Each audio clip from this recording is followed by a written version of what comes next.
All right. We're going to get started.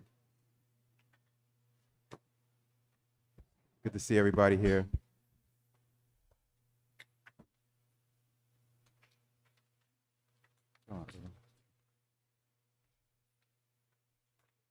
The regular council meeting for Tuesday, March 24th is called to order at 7:01 p.m.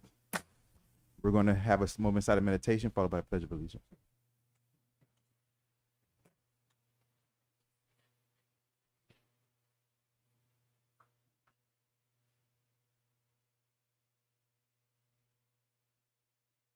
I pledge allegiance to the flag of the United States of America, to the republic for which it stands, one nation, under God, indivisible, with liberty and justice for all.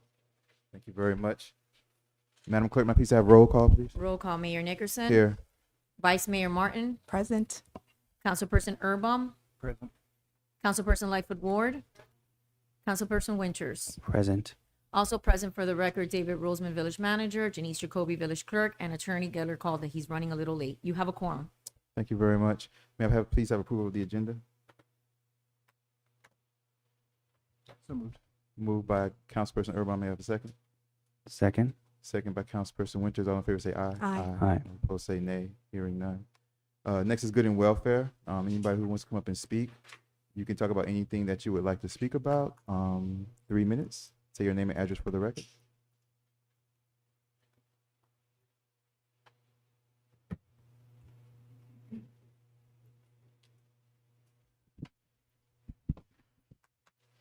Hello, good evening. My name is Kelly. evening. Address 269 Northwest 86th Street. Wanted to start off just by thanking you guys. Excuse me? Oh, just want to start off by thanking you guys for all the good things you guys do for the village, the speed bumps, the trees, all the stuff you did at the park. So thank you for that, because I think sometimes these meetings go off the rails and it's all negative stuff. So thanks for that. I came today because I had someone come knock on my door, a little bit upset about a school that's being built down the road from here. And I more so wanted to get information about it to understand, I guess someone bought the property, then they knocked down the church that was there. If that was okay to do, to knock down the church, if that's just, you just buy the property and you can knock it down. I would like to have some clarity on that.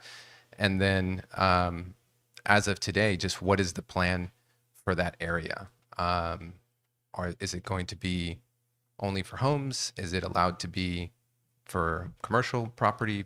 What's the plan overall for that?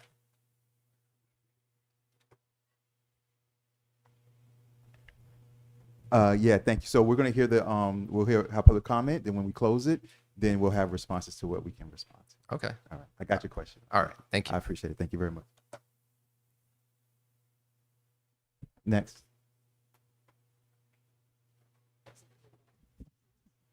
Noel Pace, 206 Northwest 91st Street.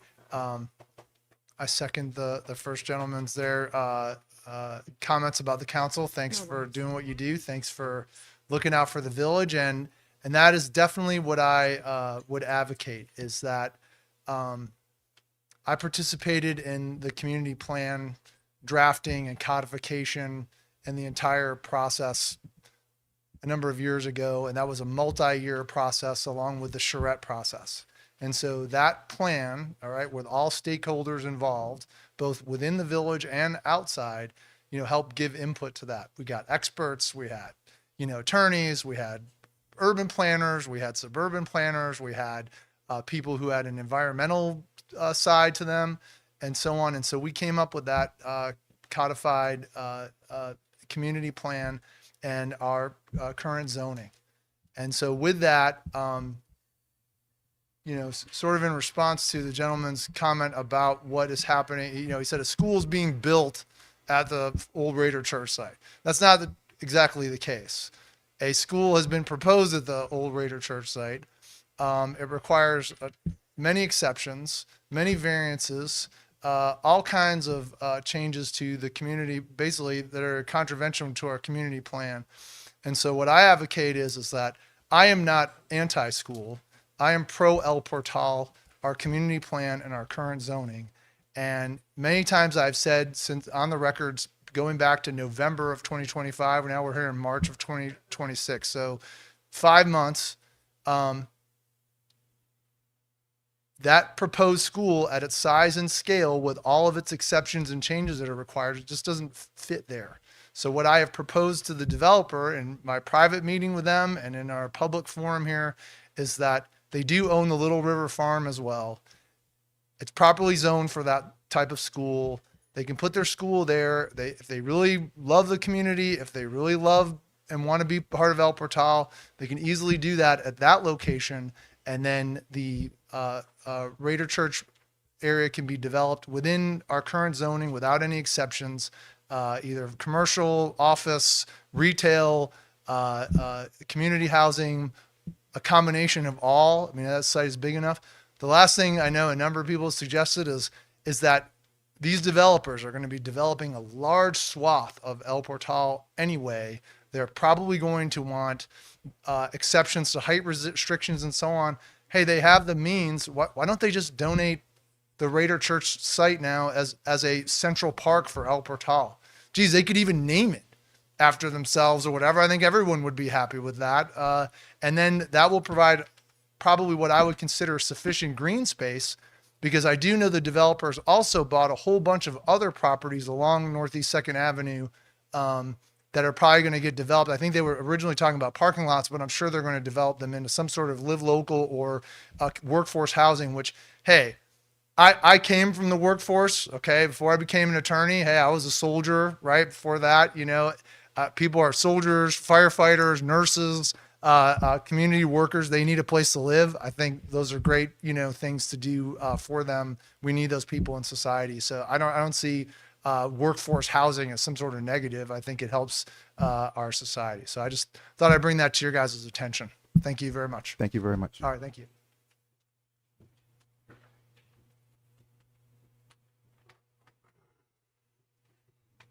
Yes, I'm up.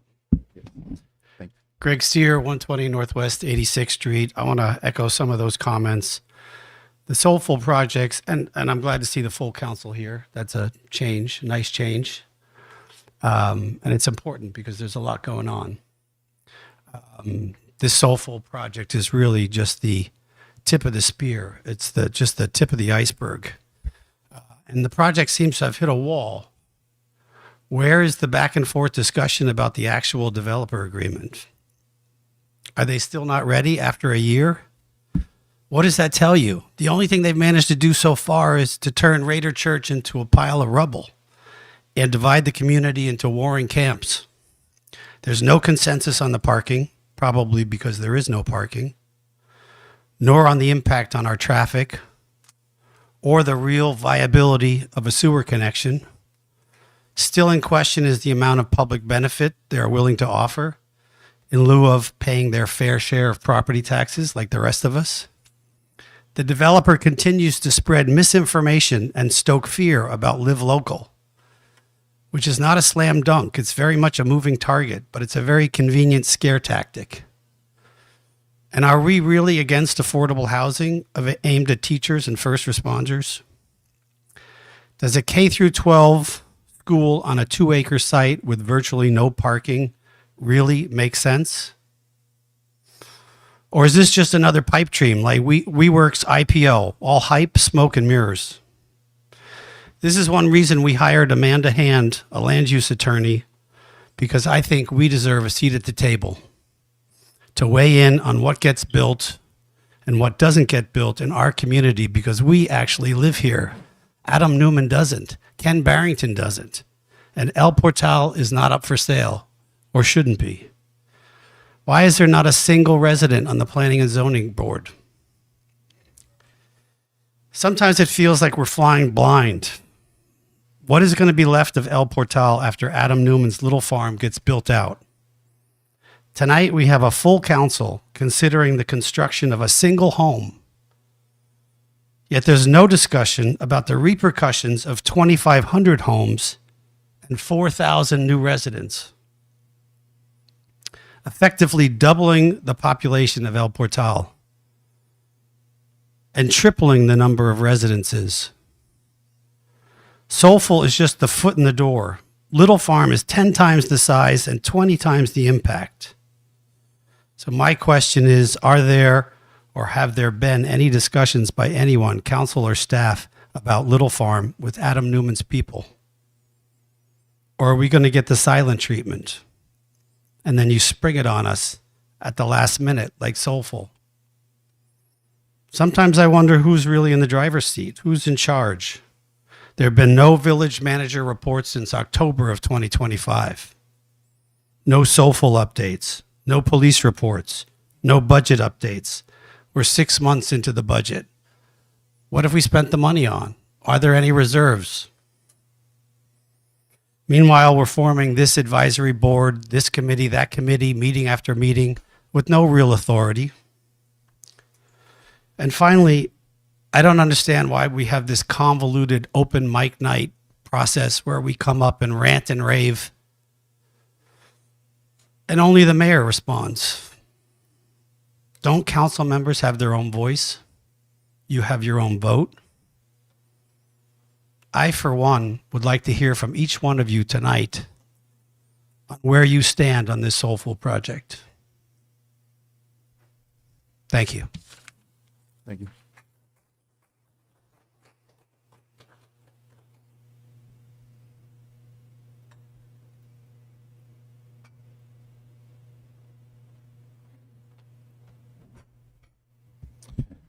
Mr. Mayor, Council, thank you for the time and good and welfare. My name is George Alvarez. I live at 165 Northwest 88th Street.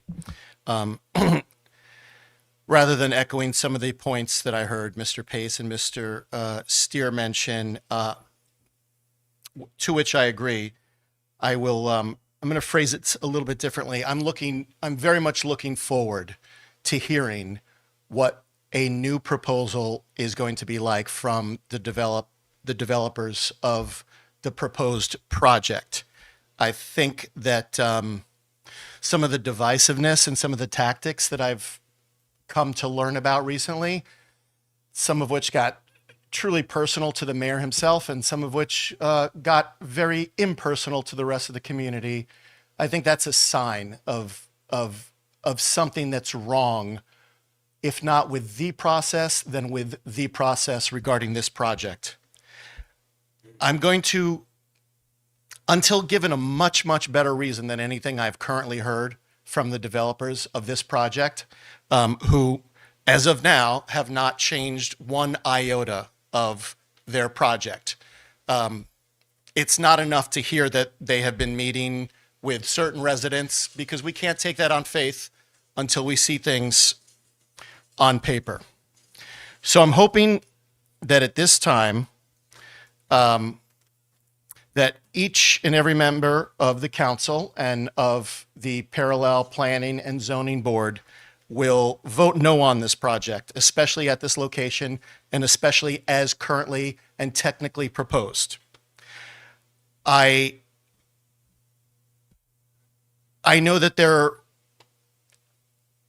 there's a lot of conjecture out there, and probably some people are a little bit more in the knowledge than others. But what I witnessed at the second town hall meeting, which this council very intelligently suggested happen, was I witnessed a threat. Our community spoke in meetings since December, and then the final results of all those meetings over 2.5 months was that the developer came with an AI-generated photo of something that after the meeting, even he admitted was erroneous and could not be built on the site. It had no parking, it had incorrect frontage, and it also had no retail, because the truth is, live local or not live local, anybody who's going to build a mixed use is absolutely going to want the revenue that one gets from shops or services, restaurants, craft stores, art museums, as it were, at the bottom of the mixed-use building. That's where the most money is. The other thing that they're not going to do is make everything live local, because that would be leaving a lot of money on the table. Things are different in El Portal. We are now market rate, literally and figuratively, if you'll pardon the metaphor. So on top of all that, I'm hoping that the council is aware of the sheer number of properties that have now been purchased by legal entities attached to Mr. Newman's group. There are several on Northeast 2nd Avenue, a couple in Sherwood Forest, and at least one Sherwood Forest adjacent. And I'm still unclear about what the status is of the proposed Pocket Park area. This is another way of saying that if we're going to go forward with any project and we're going to make covenants with someone who may, after a couple years, either take those covenants to court or challenge us to enforce them, or perhaps, which would be more holistically powerful, have an entire new council of people who currently probably don't live in El Pretel and may be renting in new structures that are built. And that council will possibly negate all the covenants that we make. Because if they're buying those properties and some of those properties are adjacent to each other or are very close to other properties that they also own, what's to say that they're not going to try to build Live Local or other properties there that will indeed increase our population, for better or for worse? Growth is going to happen, but there's smart ways to kind of govern that growth, especially with the traffic impacts that this current project, as currently proposed, are going to have. And it's not just traffic. It's impacts on our natural environment. It's impacts on public safety, which will only be expanded as things move forward east of here in the old little farm. So I'm asking this council to please look out for our interests. I'm urging you to vote no on this proposal when and if it comes up. If they truly want to be a part of El Pretel, they'll go back to the drawing board and make a few compromises that we could live with. Thank you for your time. Thank you very much.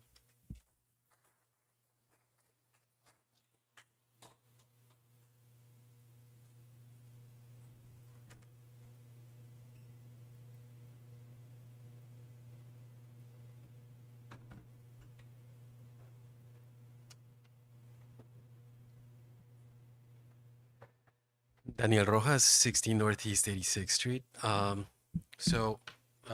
kind of sound like a broken record every time I come up here and I ask for conflicts of interest and ethics disclosures, but usually our lawyer, at least the last couple of times, he hasn't been here to advise if there's anything we can do about that.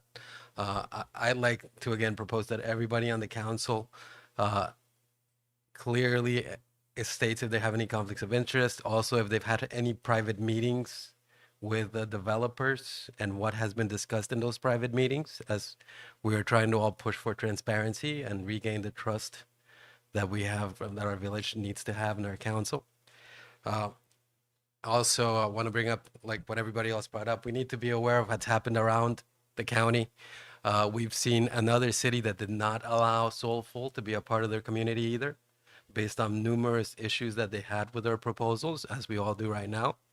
And then also how we see the football stadium, well, soccer stadium, they're already backing out of some of the covenants that they had built into it. So they had said they were going to build a certain amount of soccer courts, and they're already backing out of that. So any deal we do with our developers, we have to be conscious that they can back out of it, like legally or whatever we do with them.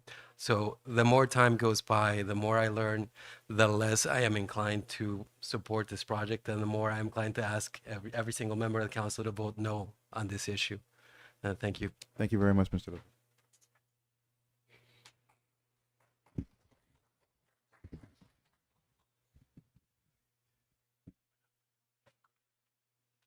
Hi, my name is Werner Dreyer. I'm at 486 Northeast 87th Street.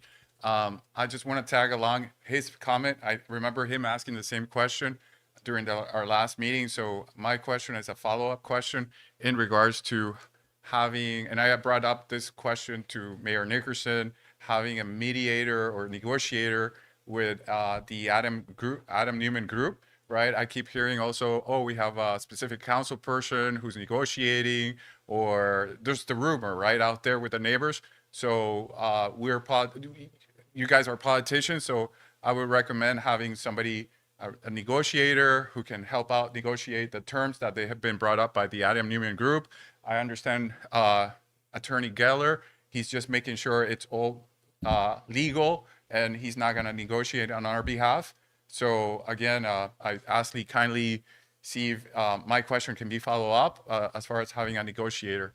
Also, the second question is regarding the demolition of the church. I know we met with the director of the building code inspector. Perhaps just an idea, maybe we want to have the building director attend those meetings here, or those people involved regarding the approval of this project with the Adam Newman, maybe participate here in the meetings as well, just to make sure if there's any questions from the residents, they can help answer here directly. So I did meet with Mayor Nickerson on maybe twice, and thank you again, Mayor Nickerson, and to the code director, but maybe that would be just a small, humble recommendation just to have them here as part of the meetings as well. Yeah. Thank you very much. Thank you very much.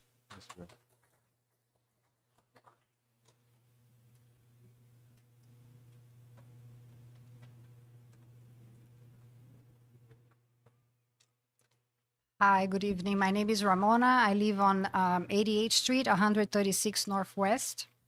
My concern, besides the fact that this property that they want to build, they apparently are not going to pay taxes, and they keep buying other properties on El Portal, which they are not letting us know exactly what are they going to do with those properties. And using different LLCs, which it makes very hard to investigate and research. It's all connected to the same person with different names. My concern is with the school, that's gonna be adjacent to 87th Street and the 2nd Avenue. And I'm very concerned because we also have our police department at the end of the 87th Street. This is a very narrow street, residential. And I'm really concerned that the traffic is gonna put our residents like unsafe.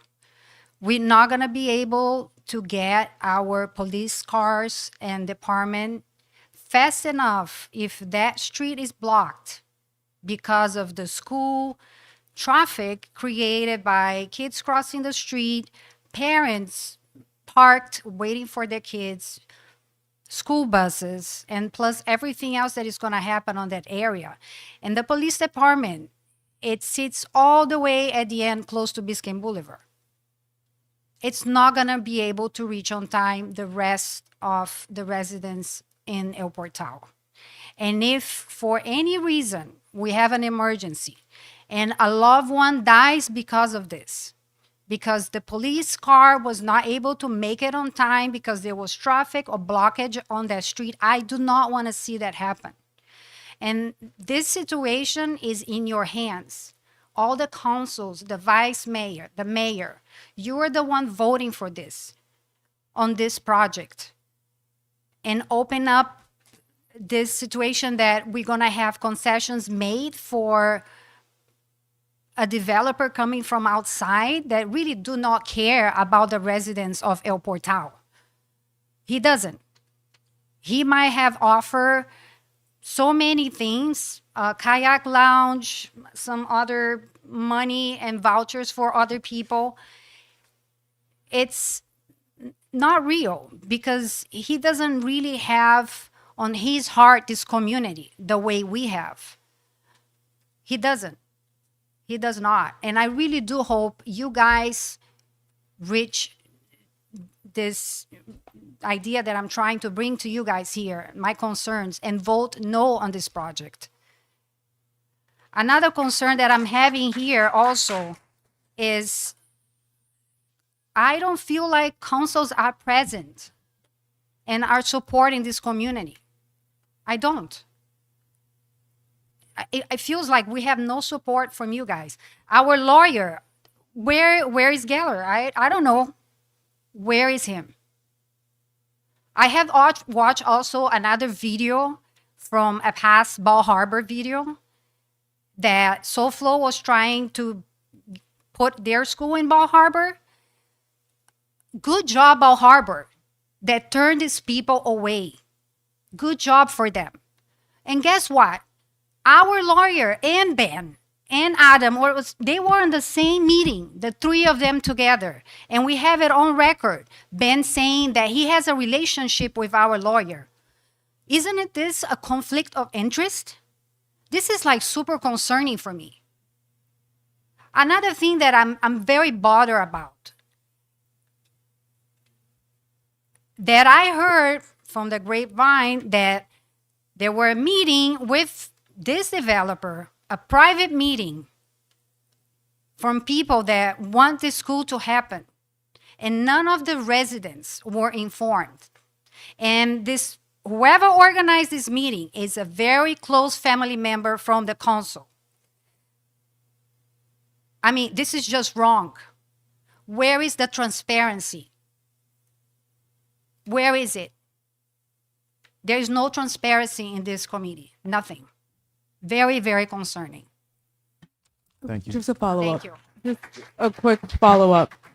Just so that there's no question marks. Whom from the council? Who arranged a meeting? I would like to talk to you in person. If we're saying it, I actually wrote you an email, and you never responded. okay. So can I ask you now? I mean, since you're saying it in public, I know that I've never met with the developers. I just want to know.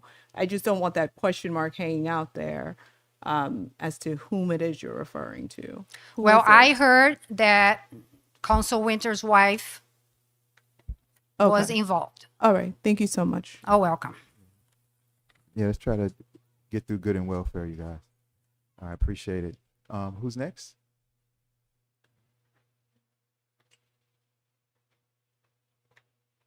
Good evening, everyone.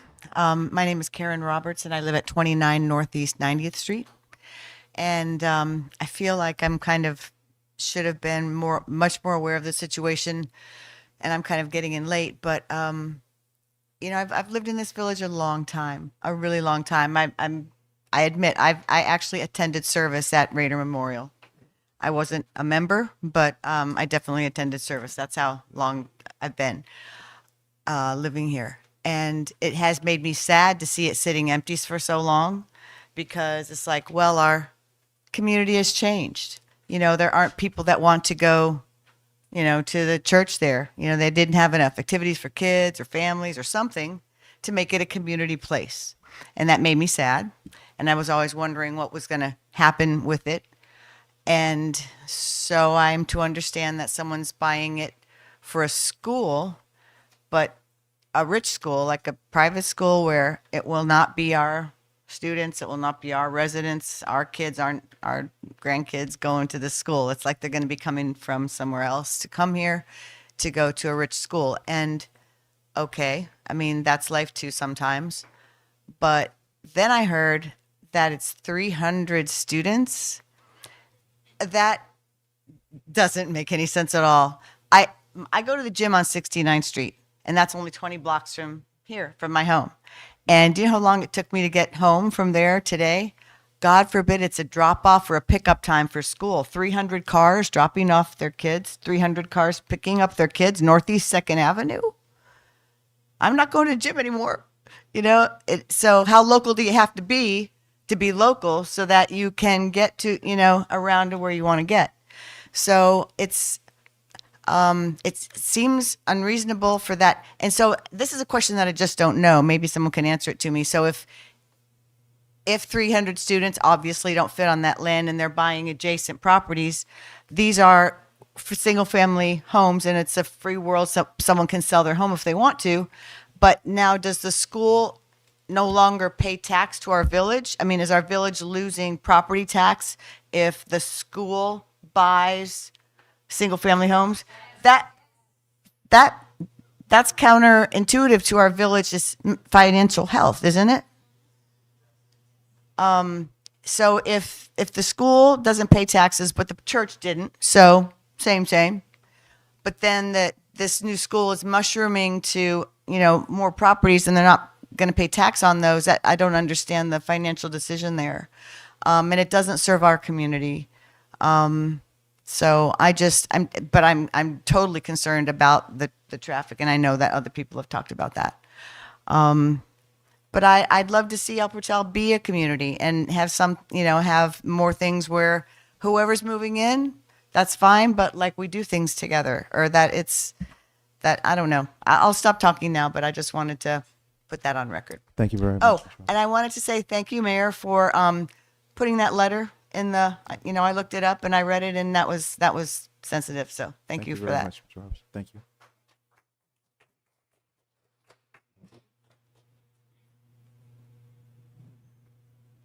Hi, everyone. 110 Northeast 87th Street. Say your name for the record. Maria Serrano. Thank you. So I work in banking and I see financial models every day. I work in lending. So I understand financial health in companies, individuals, entities, whatever. So I came here because I want to ask a question to my council. So our taxpayer base continues coming down. At some point, what happens if we, the villagers, cannot continue paying more taxes? What will the village do to cover that gap? Will we be annexed to Miami City? Because we cannot even pay police department. I have heard that we are one of the villages that pay the less for police officers. I don't know if that's true or not. Probably you can enlighten me. Other villages pay $70,000. We pay $50,000. And we are now paying full taxes, and every day if we allow for this school to come, or not even school, let's say a business not paying taxes. It's a business not paying taxes, period. What will happen? So are we gonna lose our police department? I purchased my house in 2022, and the things that I loved about this community was our own police department. I love living in 87th Street, even with all the traffic. I feel very safe there because of my police department, the organization. But I'm really concerned that if we allow to change our codes, our zoning for this school or whatever this developer wants to do, have you heard about the precedent, in law terminology? I work with that every day because I work with lawyers every day in lending documentation. Once we let this developer change our codes, that's just it for the village. We're going to disappear here. We're going to be Miami.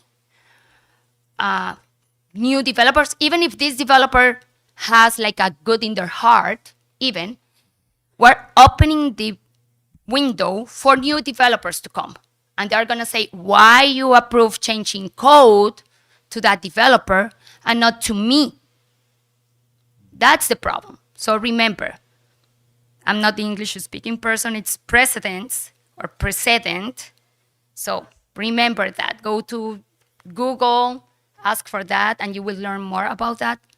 So I hope the village can respond to my concerns. Thank you very much.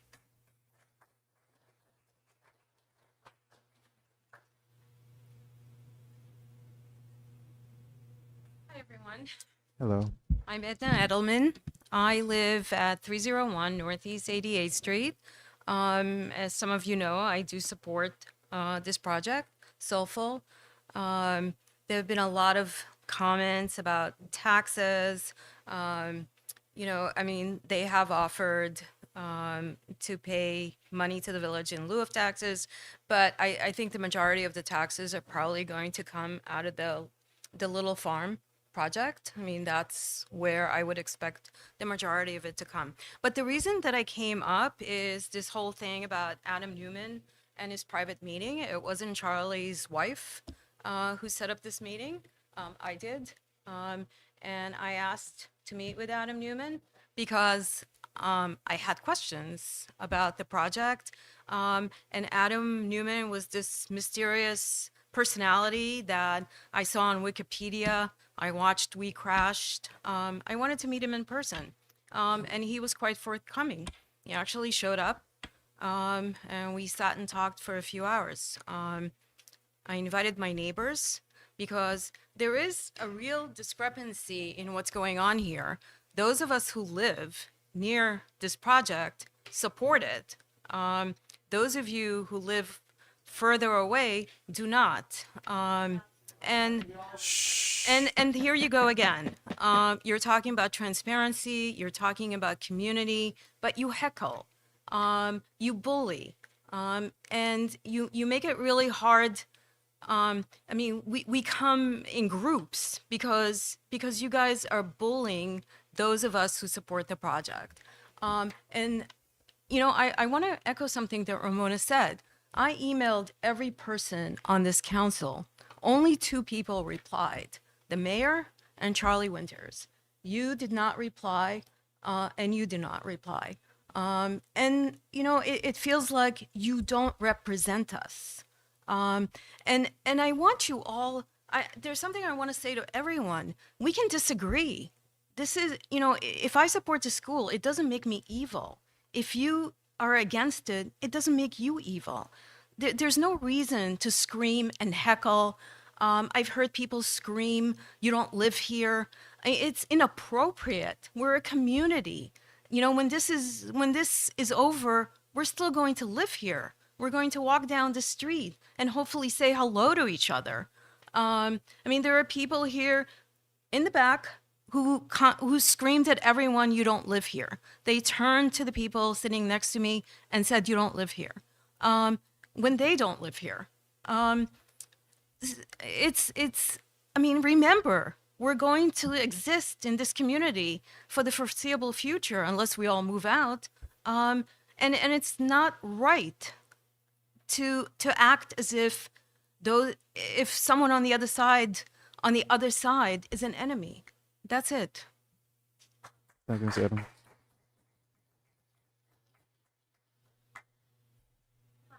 Hello, how are you? Hi, I'm Erin. I actually wrote something this time, so I'm not just speaking off the cuff. I came a little prepared. Good, sounds I'm good. also incredibly impressed that I was able to escape bedtime with 2 kids and school and a conference tomorrow, so it's chaos. So Just say your name and address for the record for I'm us. Erin Mara. I live on 88th Street across 2nd Avenue, directly across from the church. This is my neighborhood. I've been here since 2019.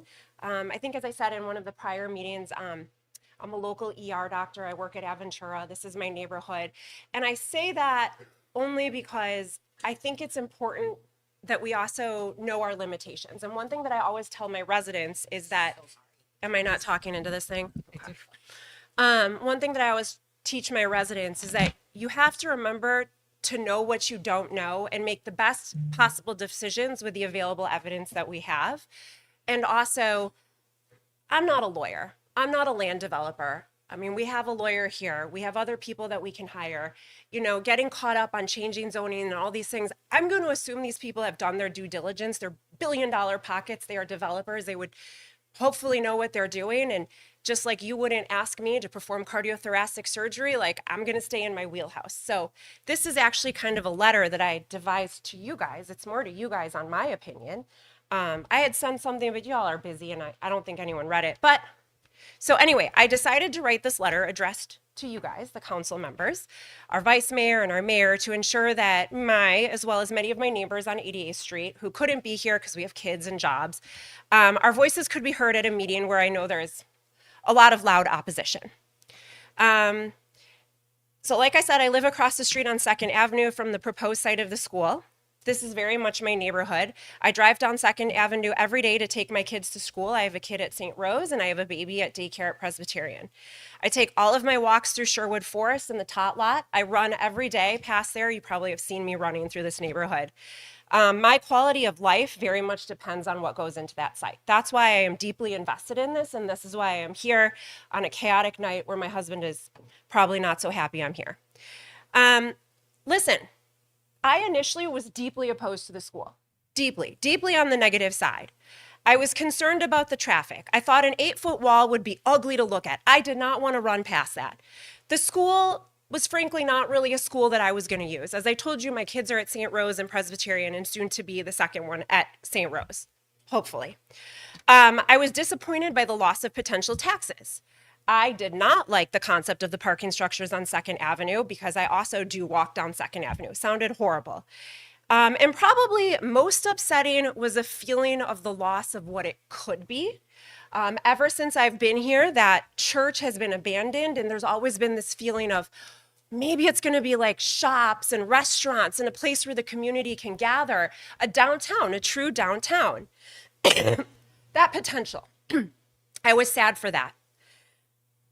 And also, not to mention, the documentary of Adam Newman does not really paint him in the most flattering light. But I have very much changed my mind, and I have since come to realize that a very deep-pocketed developer has bought this land and the Little Farm Trailer Park. And if it's not just Adam Newman, there are developers buying tracts of land everywhere they can get their hands on. And if we pretend that we can wear t-shirts and protest and complain that they will go away, that they will turn it into a park for us, that they will put in some cute little mom and pop shops, because we all see how well that's going in Miami Shores when those shops have all basically gone under, I think we would be gravely and detrimentally mistaken for the village of El Portal. He owns the property. We can stand up here to the train of development and pretend that we can stop it, but we cannot. And if it's not him, someone else will come through. So the question really is that we have to ask ourselves is, how much do we want to be involved in the decision of what's going in there? If we keep saying that we do not want a school, he has very much said what the alternative is going to be. And frankly, I don't question that, because again, we do what we can with the best available of evidence at hand. And if I were a deep-pocketed developer and I wanted to make money and everyone opposed my good intentions for a school, damn well right I'm putting in a Live Local building. So anyway, I know there was some concerns about like people meeting with the developers.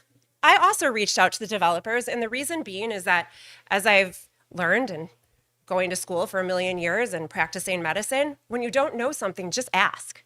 So I just reached out and I asked and I complained a lot. And I actually kind of couldn't believe how willing the developers were to listen to my complaints.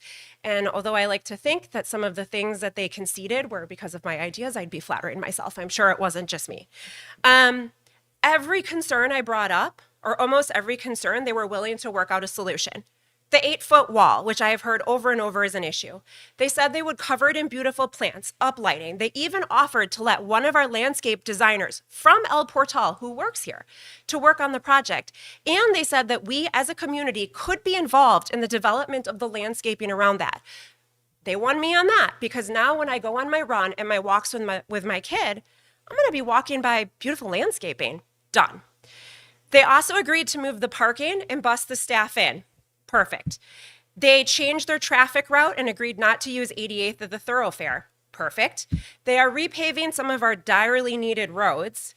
And instead of taxes, they have offered to pay $100,000 per year into a fund for El Portal in lieu of the taxes. Furthermore, they have a part in the trailer park development, which will probably generate millions and millions in taxes if we work with them the right way. They are offering 2 more full-time police officers, which I think is fabulous. Also, I know some people worried about a security guard. Frankly, I love it. I'm sorry, but the other day I was walking down 87th and somebody's house there was a man passed out on the street, on your grass, and I went to go wake him up. He then threw up on the side and then teetered off. Listen, another security guard and more police officers, I'm fine with that. And even if the school is not for my kids, I don't really mind. We all know that private schools have an incredibly long wait list. I think your kids are at Cushman. Cushman, I have friends trying to get into Cushman. I have friends trying to get into Country Day. The wait list is abysmal. There were 75 kids on the wait list for 2nd grade this year, 2 spots. The PK3 class at St. Rose had 200 people sign up exactly at 7 a.m. when the registration opened for 30 spots. It is officially more competitive to get into kindergarten than it is to get into medical school here. So what does that mean about this school? Listen, if that takes some spots from Country Day and from Cushman, that's kind of good for everybody else too. That helps open up some more spots. We can't pretend that schooling isn't an issue. Now, why is there this debate on why everyone in Florida doesn't want to go to public schools? I don't know, but that's not to be solved here. I don't really understand it. I went to public school in Wisconsin, but that's for another time.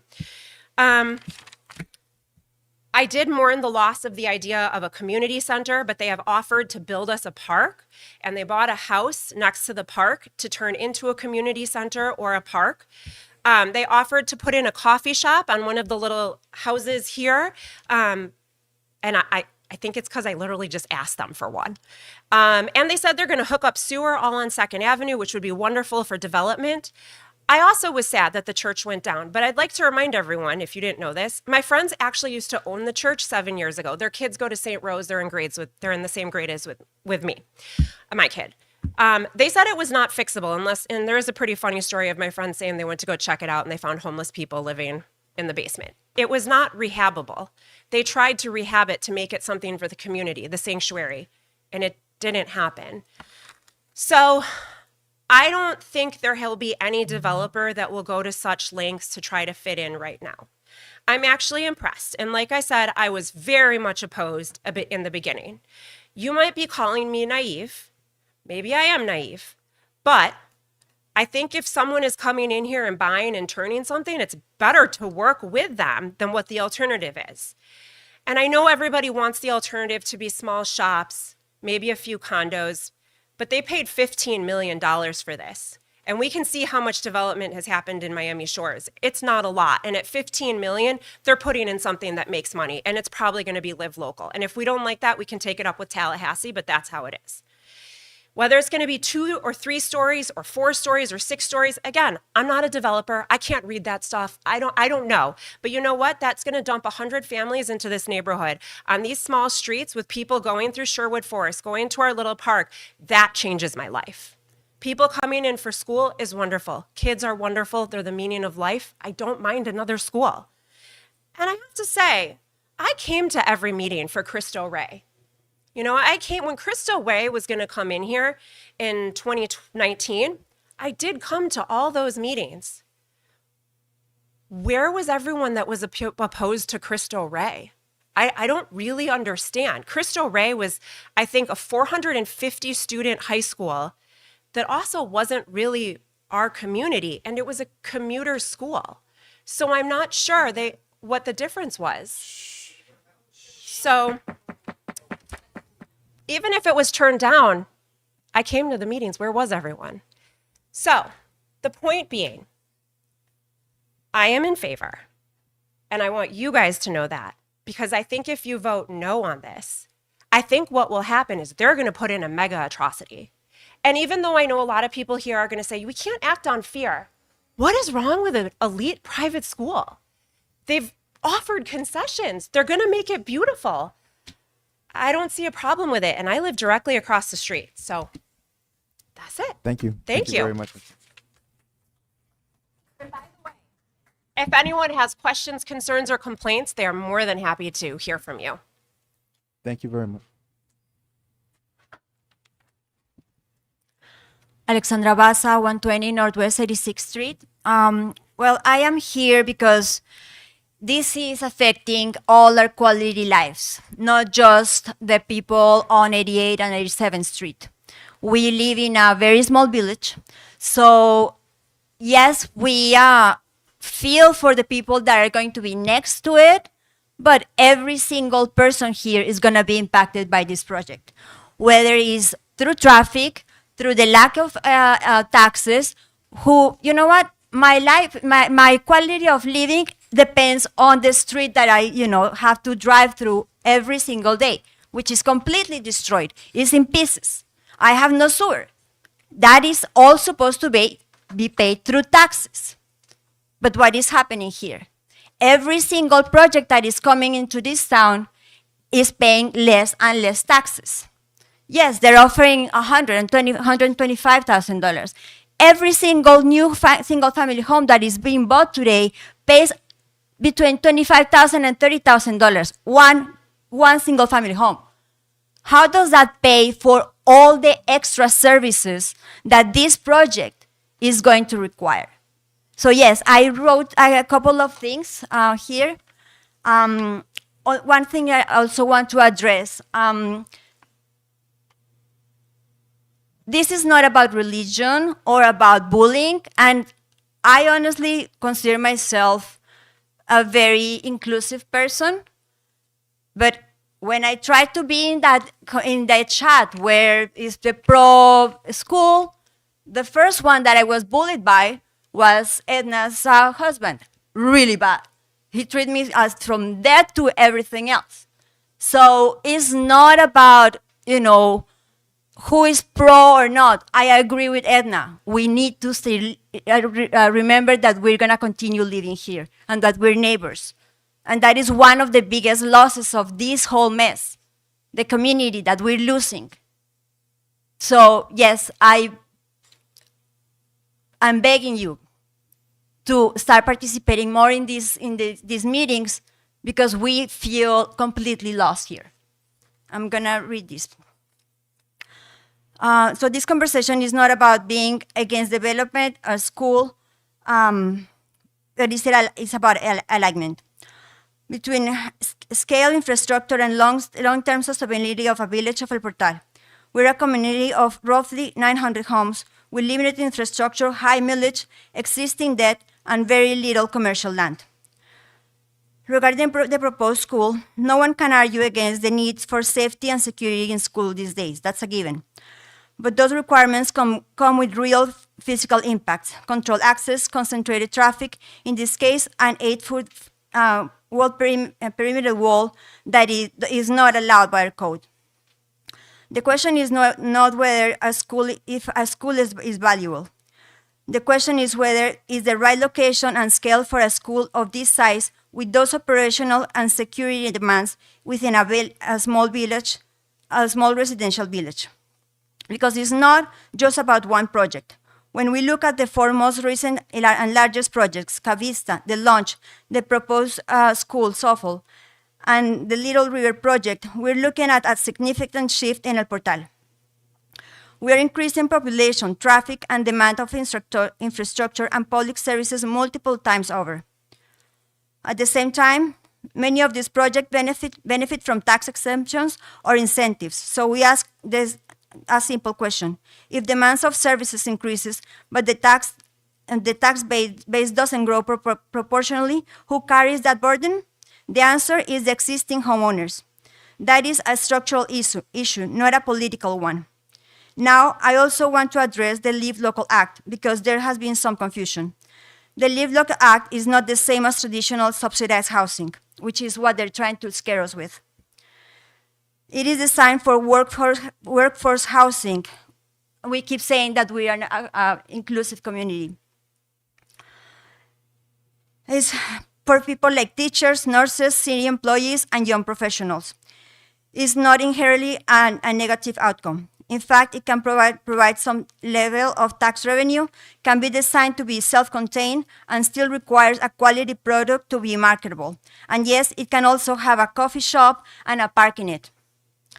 But it is important to recognize that presenting it is an undesirable alternative doesn't change the core issue. The priority being presented is the school, and regardless of the alternative, the fundamental question remains: what type of development is compatible with the scale, infrastructure, and financial reality of El Portal? Because one of these decisions are made, they are not easily reversed. That's what precedents come. So before moving forward, we need to evaluate not just individual proposals, but the cumulative impact in the future of the village. I also want to talk about the 8-foot wall that is supposed to be covered with plants. The idea of the charade was that was a community center. Now the alternative is to have a big, huge hole at the heart of El Portal. The police salaries, that's an extra expense because they're offering to cover some of the salaries. But what about all the pension, the cars, everything else that we needed, that we still have not finished discussing from the budget last year? And yes, 350 students and also 350 more cars in our roads. Thank you.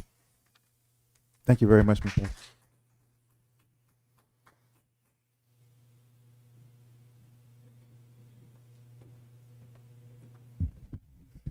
Noel Pace, 206 Northwest 91st Street. Also, business owner at 8661 Northeast 2nd Avenue, about 10 feet away from the proposed project site.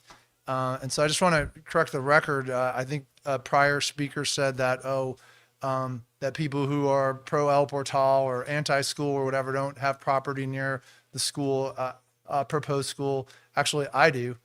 I have it right across the street, directly facing that area.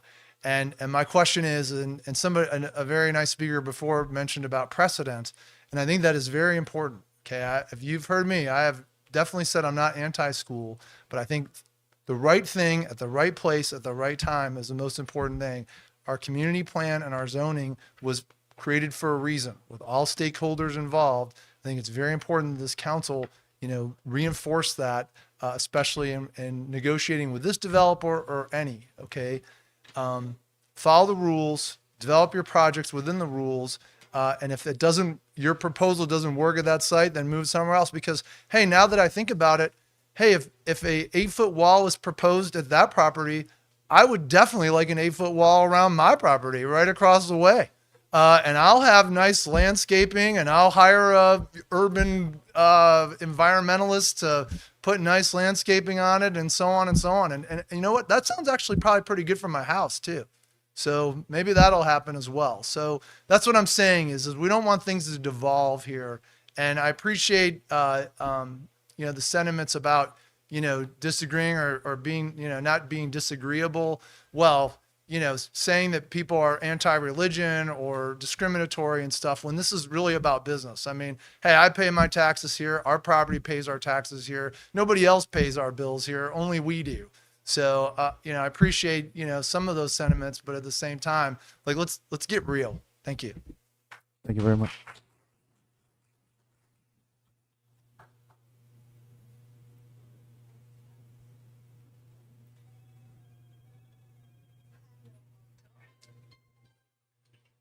Hi again, Edna Edelman, 301 Northeast 88th Street.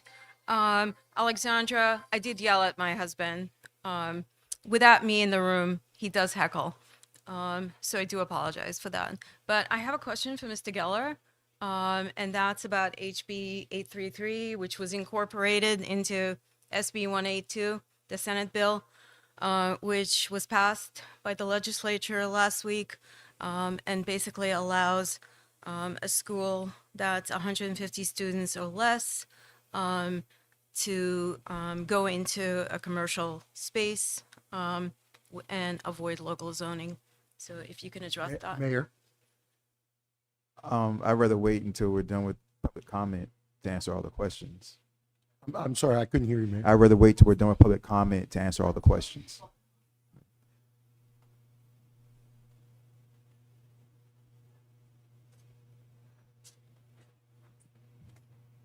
Jason Vanderpool and Stephanie Vanderpool for 280 Northeast 88th Street.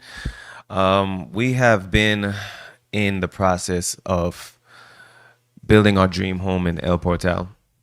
And this is a neighborhood that we've long dreamed about living in forever. My wife has been in this neighborhood since she was in diapers.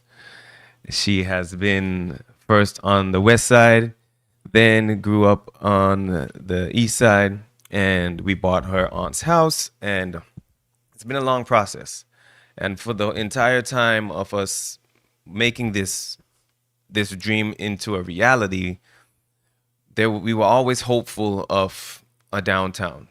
We were always hopeful of there being more vibrant walkability in the neighborhood. And we, sometimes we talk about how amazing it's going to be when there's shops and there's restaurants for us to walk to, just like we see up the street in Miami Shores.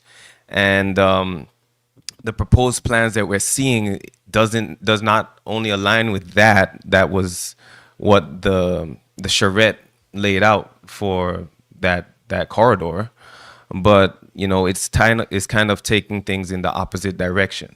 We're not against private schools or education. We're just against the hostile takeover of our beloved village. And you know, we just wanted to see a better use for the main commercial property that we have in this very finite space that we can eventually turn into a downtown opportunity. And if it goes in the wrong direction, we all fear, and that's why people are so passionate. That's why everyone's here. If that goes in the wrong direction because we make the first wrong step, then certain things, you know, are not easily changeable. You can't just put the biggest, most prominent property, turn it into a private school, and then suspect everything around it to become a thriving downtown business area. So if that's where this thing is heading, just say that, because if we're still thinking that we can be oblivious to real estate patterns and development patterns, certain things don't turn around. Like you see with the school up the street, nothing thrives around it. And that's what we're afraid of. And that's why people are so passionate. The lady in the back that mentioned my wife when she said people were screaming, or not in the back, I think she was just up here before me. She mentioned us because she said we were screaming at people saying, you don't even live here. No one screamed. We were dragged into a conversation, so I'm going to defend my wife. We were dragged into a conversation when the two ladies behind us were filming very undercoverly, and for whatever reason, I don't know where they're posting the video, but very undercoverly, and you know, talking crap about every person that had an opposing opinion. So sorry, not sorry. We're all passionate about how we want this city to be developed. We don't have much room for error. We don't have much room for expansion. And if this school is allowed to expand and take over the entire corridor, then it will become the village of that school, not the village of El Portal. So that's our 2 cents. Thank you very much.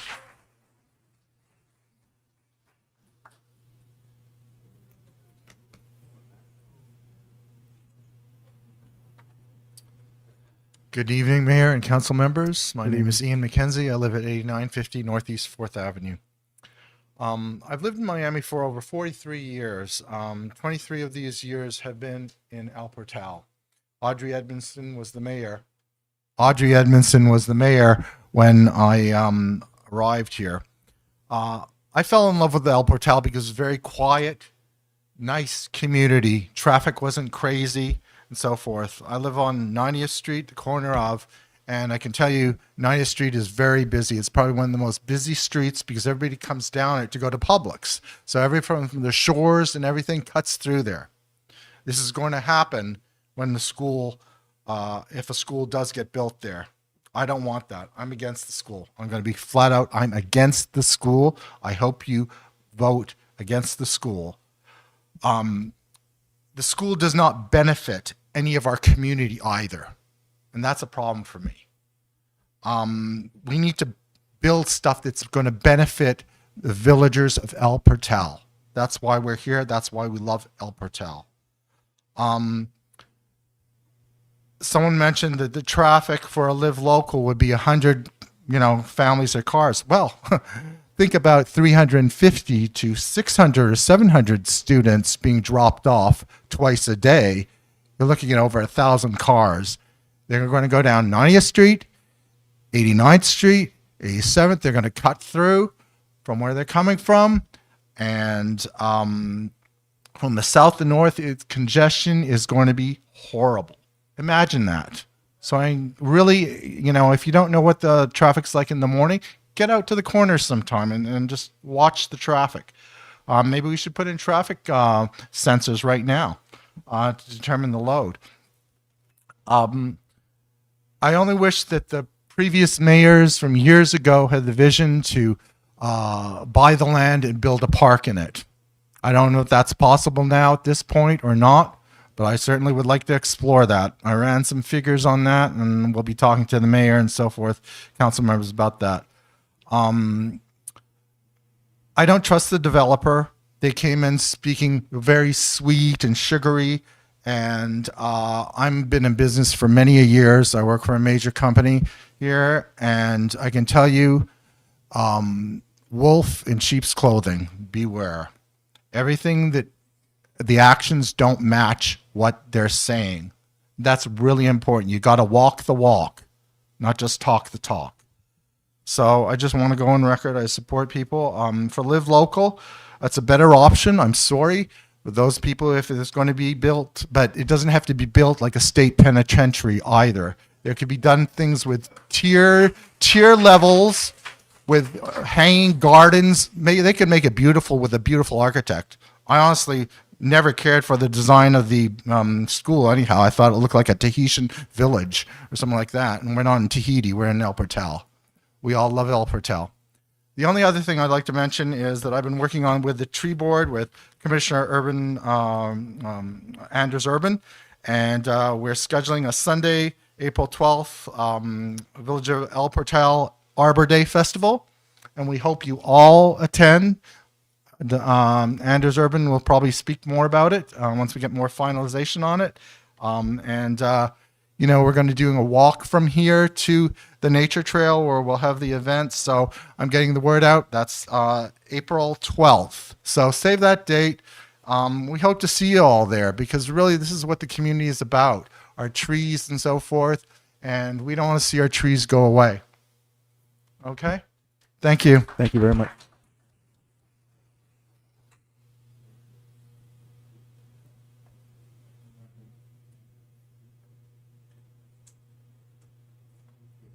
Good, whoops, like this. Good evening. My name is Chantal. I reside at 48 Northeast 86th Street. And I want to begin by saying that living here at El Portal and commissioners, the mayor, I feel that everyone present and maybe not present elected you to represent us and what is always in our best interest. And if that's not the case, then why do we have you here? Things that will benefit El Portal and will continue to benefit El Portal. Looking at this proposed project, I don't see in any way, shape, or form how that is going to benefit me. This is a school, yes, private, and I'm not against schools. Sure, you can have more schools in El Portal, but this is a school that will allow other children who reside in El Portal or in the neighboring areas to attend. But this is a school that is strictly for children of Jewish faith. They don't reside here. They will come to school here, and they will create all the chaos, all the traffic, and then at the end of the day, go home. So how is that benefiting me? I'm going to pay their taxes. Is that a benefit? No, not at all. We should be doing things to basically, I just feel that all of this is creating a separation in El Portal, where before we had like just a lot of things, just a lot of common interest and things that people, yes, they want to participate in, they want to, be part of El Portal, but this is definitely creating a separation because we don't know, first of all, what side you're on. Are you on our side or are you on their side? And if you are on their side, how is that benefiting you? You are here to represent us.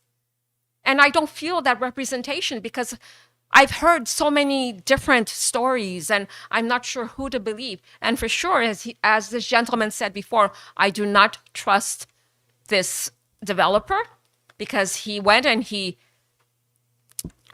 basically brought down the church without even having anyone's knowledge. No one knew about that. How could you trust a person like that?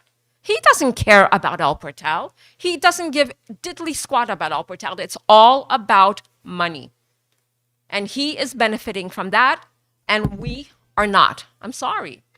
So I would just like to have someone to see all of you just to basically think about what are you going to do for the residents? Are you really listening to them? Are you hearing what they're saying? I'm beginning to doubt that because I feel like a broken record, that what I'm saying is redundant. It's the same thing over and over and over again, and we're not getting anywhere. Actually, we're taking one step forward and 3 steps back. So please, think about the residents. They are the ones who are important here, not the developer. It's not about the money. This lot has been empty for the longest time. Yes, we can find something else, but put the residents first, please. Please. Thank you.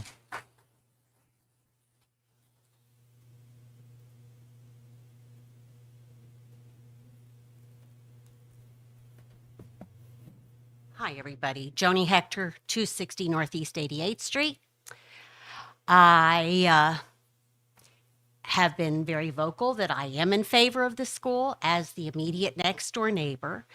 We talk about traffic. Well, it's much easier for me to plan my day around 2 times when I know there's going to be a lot more traffic at drop off and at pickup in the afternoon. As far as the possibility of live local or a large apartment building or condo being built, what's that going to do to the traffic? That was mentioned by you.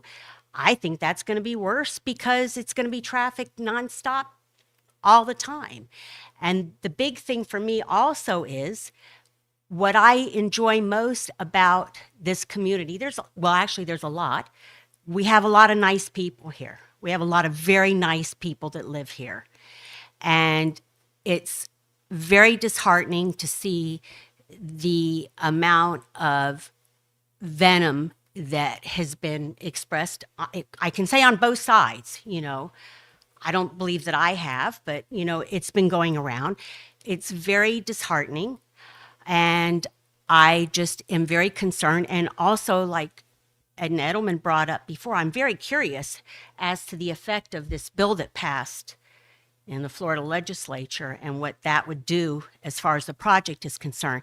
And then the other thing is, if they also own the Little Farms area,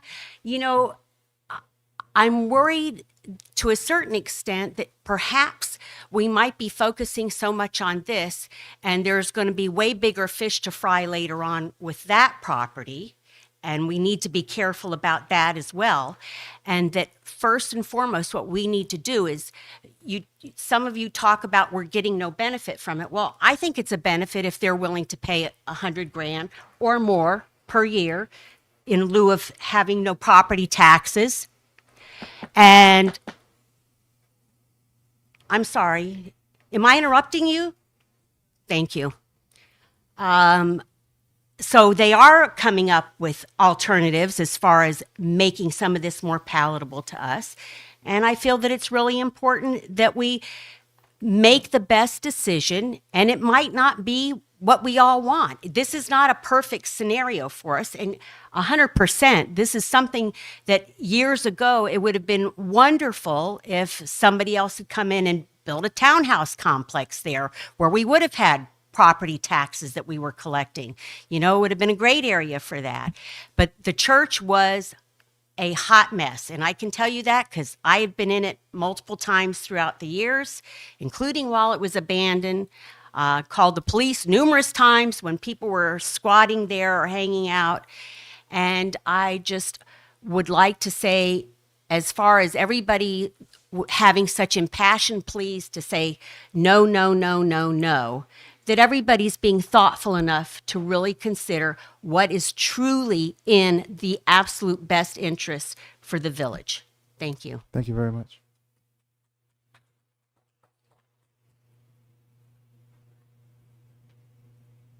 Hi, my name is Desiree Fernandez. I'm at 161 Northeast 89th Street. Clearly, I was not expecting to speak today. I just came from the gym and I apologize for my appearance. I just have been coming to some of the meetings lately and I feel compelled to speak up to make it clear that there are several members of this community who are in fact in favor of this school. And I feel that every time I come to these town halls and to these meetings, it's this disproportionate no, no, no, us versus them mentality that's getting portrayed and communicated and conveyed, especially to council. And I just want to dispel that notion. This has given me an opportunity to get to know my neighbors in such a new way. I've had so many conversations with neighbors. We've had meetings. I've met with Lauren. It's been an incredible opportunity. It first came on my radar because I live at pretty much Northeast 89th Street and 2nd Avenue where that parking lot was originally going to happen. And that's really what got me invested to come and learn more about what was going on. Since then, they've decided, my understanding, not to pursue that anymore, thankfully. But since I've been at my home, that church has sat empty, and I'm excited for there to be something new and vibrant and beautiful in that space to drive by. I think that it's not an us versus them. They are our neighbor. They have purchased property in our community. They want to develop it. And I think that we should be, I agree. I would like for you all to represent our interests in those negotiations, but that does not mean it's us versus them. That means having the conversations and working with the developer to get what is going to be beneficial to all of us, which is what I think we're all aligned on. We want to make sure that whatever is done is going to benefit the community. What does that look like for traffic? That we need to decide. And that's something that you all will need to represent us on. What does that look like as far as capacity and offsetting the costs and tax revenue that would have come in from that property because this is a 501c3? There's a lot of things to discuss and to work through, but it's an opportunity for you all to represent our interests and to make sure that we're getting what's right for our community while also allowing this property owner to be able to develop on a vacant land that's been sitting the entire time I've lived here. So I just wanted to come up here. I just feel it's very important that you know that it feels like a silent majority of this community is actually in favor of this school from the conversations that I am having. And we can have this when people come up to actually voice that opinion and to actually voice from the silent majority, people are discouraged from coming up and speaking and voicing their opinions because of this reaction. I've seen people, and I've seen the you don't own property here and you don't live here and the reaction. It's just disrespectful. And I think that we should be able to, as neighbors, engage with each other respectfully and have different opinions. And I see that I'm inviting more people to come up and say the same thing over and over again. But I just wanted to express to you all that voice, that narrative is not the only narrative. It is a narrative, and there are several people in our community who are anti-school. That is what it is. But I just wanted to make it clear that that's not the only position here. I hope that we're able to work forward together as a community and have you all represent that as we're developing, if we move forward with this project, as we're finalizing that agreement with the developer. Thank you. Thank you very much. I appreciate that. Thank you. No problem. Say your name and address again, please. Chantal, 48 Northeast 86th Street. To my point, I don't think it's a problem. It's a thing of being against the school. It's being against a non-for-profit school where the amount of the tax that they're supposed to pay, they're only paying half of that. So how can I say it bestly without being too insulting or anything? I feel that anyone who is pro for the school, add those taxes to their tax roll at the end of the year. Let them pay for it.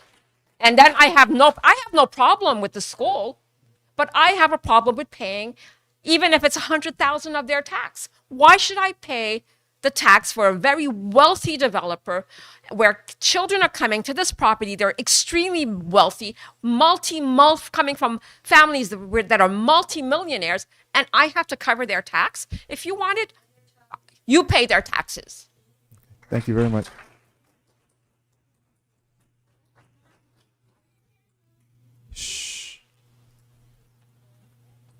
Maria Serrano, 110 Northeast 87th Street. I'm not opposing the school. What I'm opposing is change in code to any development in that corner.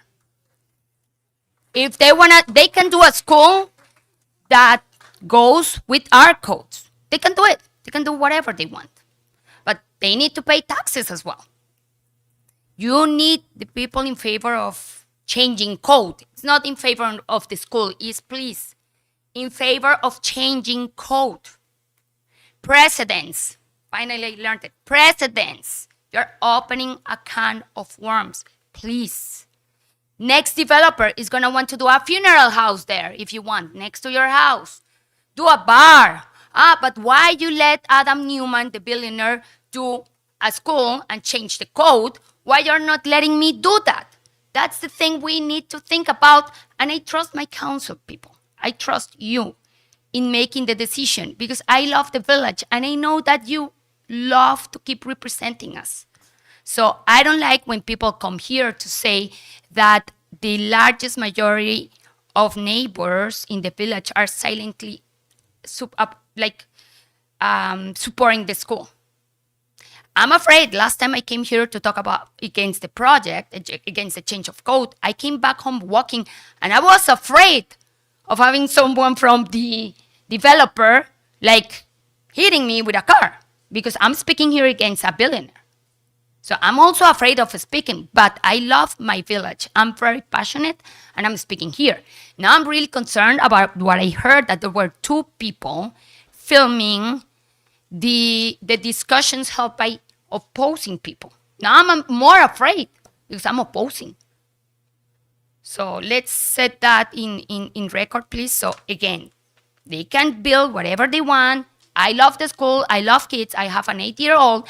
I would love not to have to commute 1 hour a day, one way, to a high school because we don't have schools around the area. But again, they are welcome to do a beautiful school following our codes. That's it. Thank you. Thank you very much.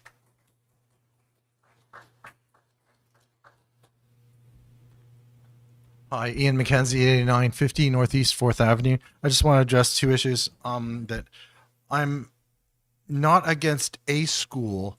I'm against a school that doesn't benefit El Portal residents, particularly since we live here. All residents. It doesn't matter what it is, whether it's Jewish, Catholic, or Hindu, or whatever you want to do it. I want our kids to be able to go to school locally. I grew up in a town where I could walk to school, and there's such a benefit for that. Also, the other thing I want to make a statement about is, yes, there are people who are not here, the unheard voices, and I could tell you, 2 of them, a doctor and a lawyer, support my position. Okay, thank you. So, thank you very much, Mr. McKee.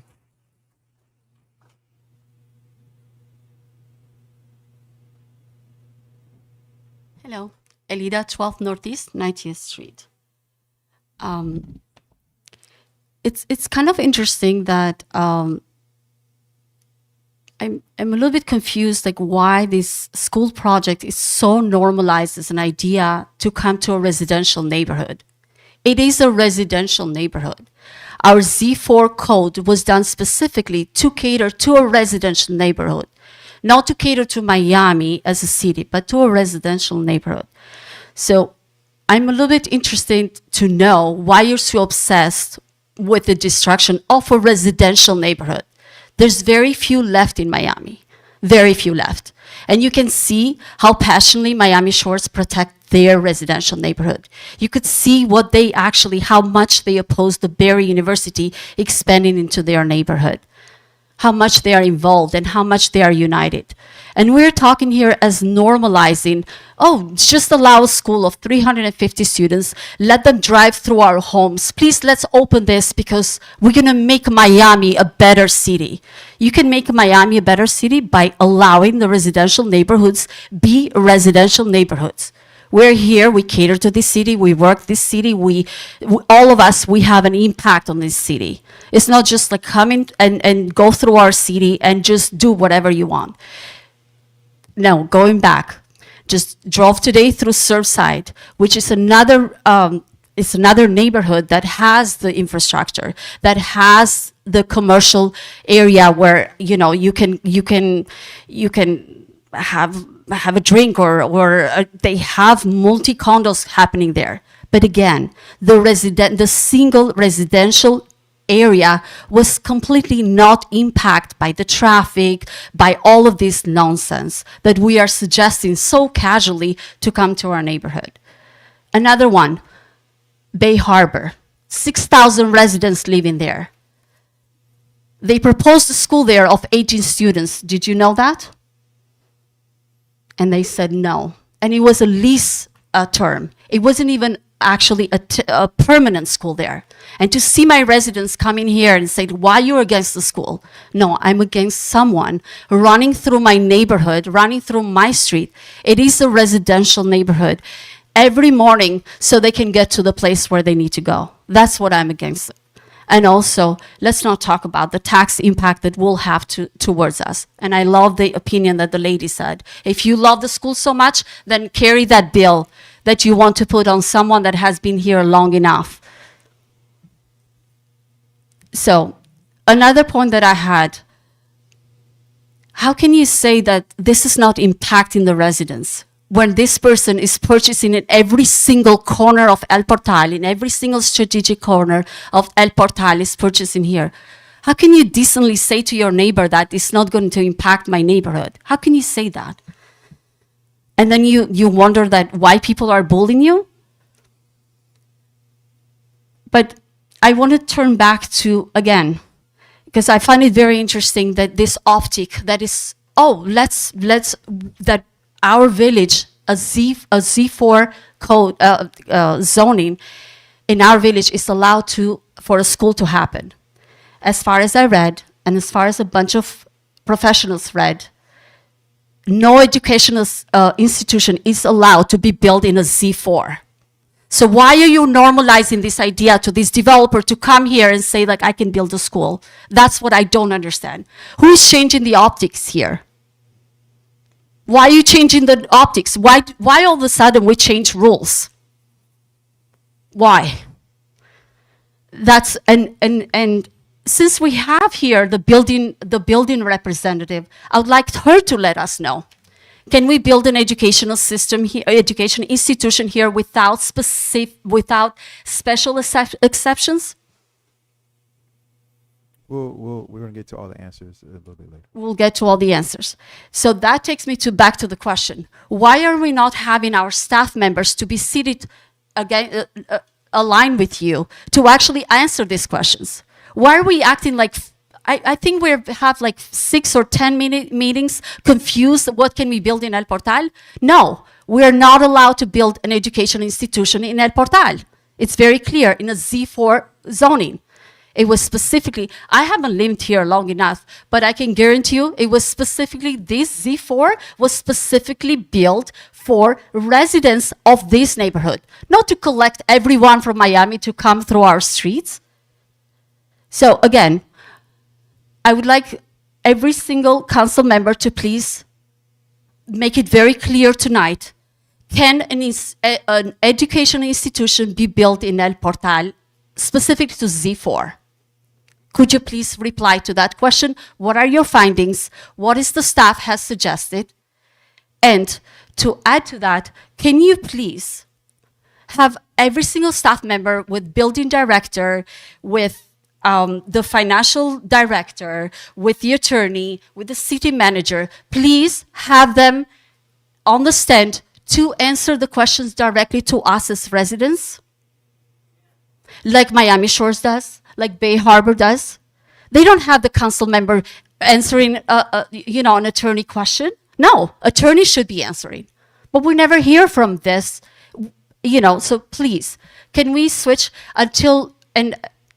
so I want to make it, I want to be very focused on this particular, because I understand the emotions are so high, it's not even funny, but I want to make it very clear what are my questions. My first one is, can we build an education institution in a Z4?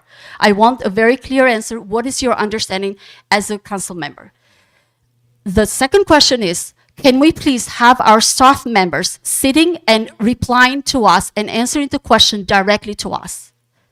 We understand, and you can tell the emotions run really high just because there's such a confusion, there's such a normalizing of this idea that a school can be built in a residential neighborhood. And it's such a gaslighting idea. And I'm sick and tired listening to all the fear mongerings, leave local and this and that and that. Those are all lies. What our code allows. Please reply to that. Thank you. Thank you very much.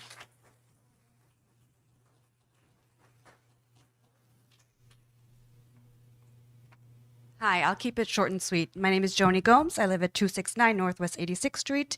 I am recently learning about all of this, and it seems like the negatives far outweigh the positives, so I urge you to follow our community plan and zoning laws and grant no exceptions to the developers and vote no on this project. Thank you.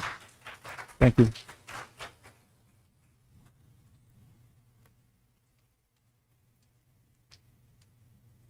Hi, my name is Ramona, 136 Northwest 88th Street. I just have a question. Again, back to Bal Harbor meeting last year, that I became aware that We already knew that they were already working on the application on El Portal for this school back since before July of last year. My question is, how come none of the residents knew about this? This was actually set on record on the Bal Harbor meeting by the attorney Ben Fernandez, directed to Attorney Geller. And Adam Newman was present on that meeting as well. And he repeated after that that yes, they already had the El Portal situation already organized and we were going to be next. How come the residents of El Portal did not hear from this from the council? That's my question. Another thing that it's very concerning, on that same meeting, the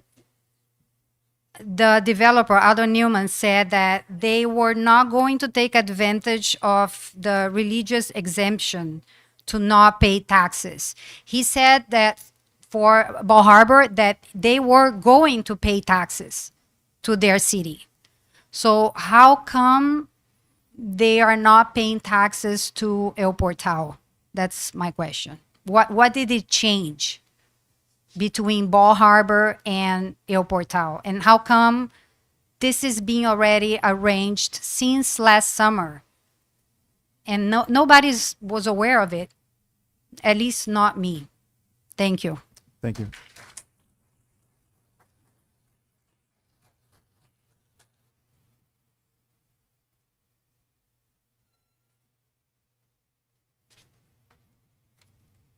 Daniel Rojas, 60 Northeast 86th Street. Daniel Rojas, 60 Northeast 86th Street. Thank you.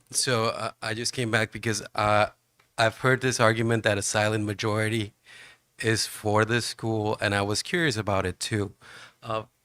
So we have a community chat in my neighborhood with 53 members.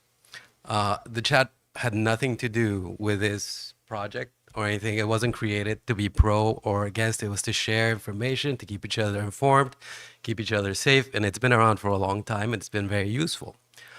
So we had somebody join the chat and start with their fear mongering, which caused me to do a quick informal survey of, first of all, I am not against the school. I'm pro El Portal. So my survey was, do you agree that the school should get an exemption and should have variances approved for it? Yes, no.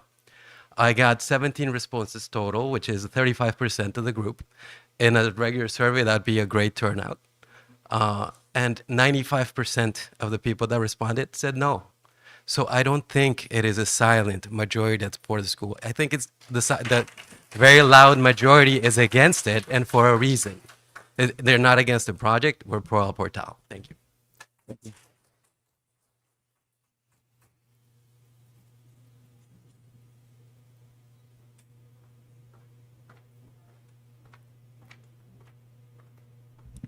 Velvet Connolly, 355 Northeast 87th Street. I have a different perspective on the whole situation. And just seeing how this whole thing has unfolded, my concern is not the school or not the school. It's the way that I've seen us behave as a community, the way that people have treated each other, the way that people have behaved at these meetings. I think the bullying is an issue. I'm a taxpayer. It's not a favor. Nobody's doing me a favor letting me come up to this podium. It's my right to do that. And every person that lives here has a right to come to this podium, not only to speak whatever their opinion is, but they have the right to also come to these meetings to be informed. And a lot of times when we come to these meetings, it's so hard to get information or understanding because of how things have devolved into chaos. Before I lived here, I lived in Bay Harbor Island. I lived there for many years. My children went to Ruth K. Broad, the elementary school there. I knew Geller there because my son was a police explorer in Bay Harbor Island. And I can tell you that the meetings in Bay Harbor Island, it's no need to compare El Portal to Bay Harbor Island. They have decorum. They have a very large budget. They do things in order.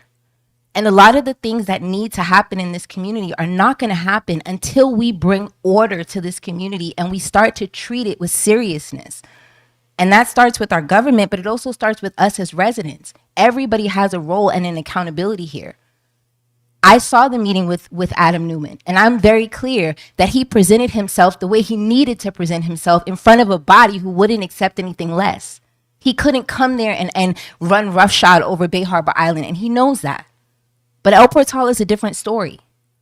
And I think that's something that we all really need to look at and be accountable for, is what kind of community are we having here? I'm confused why it's so hard to get information. We have our attorney, we have our council, we have a village clerk.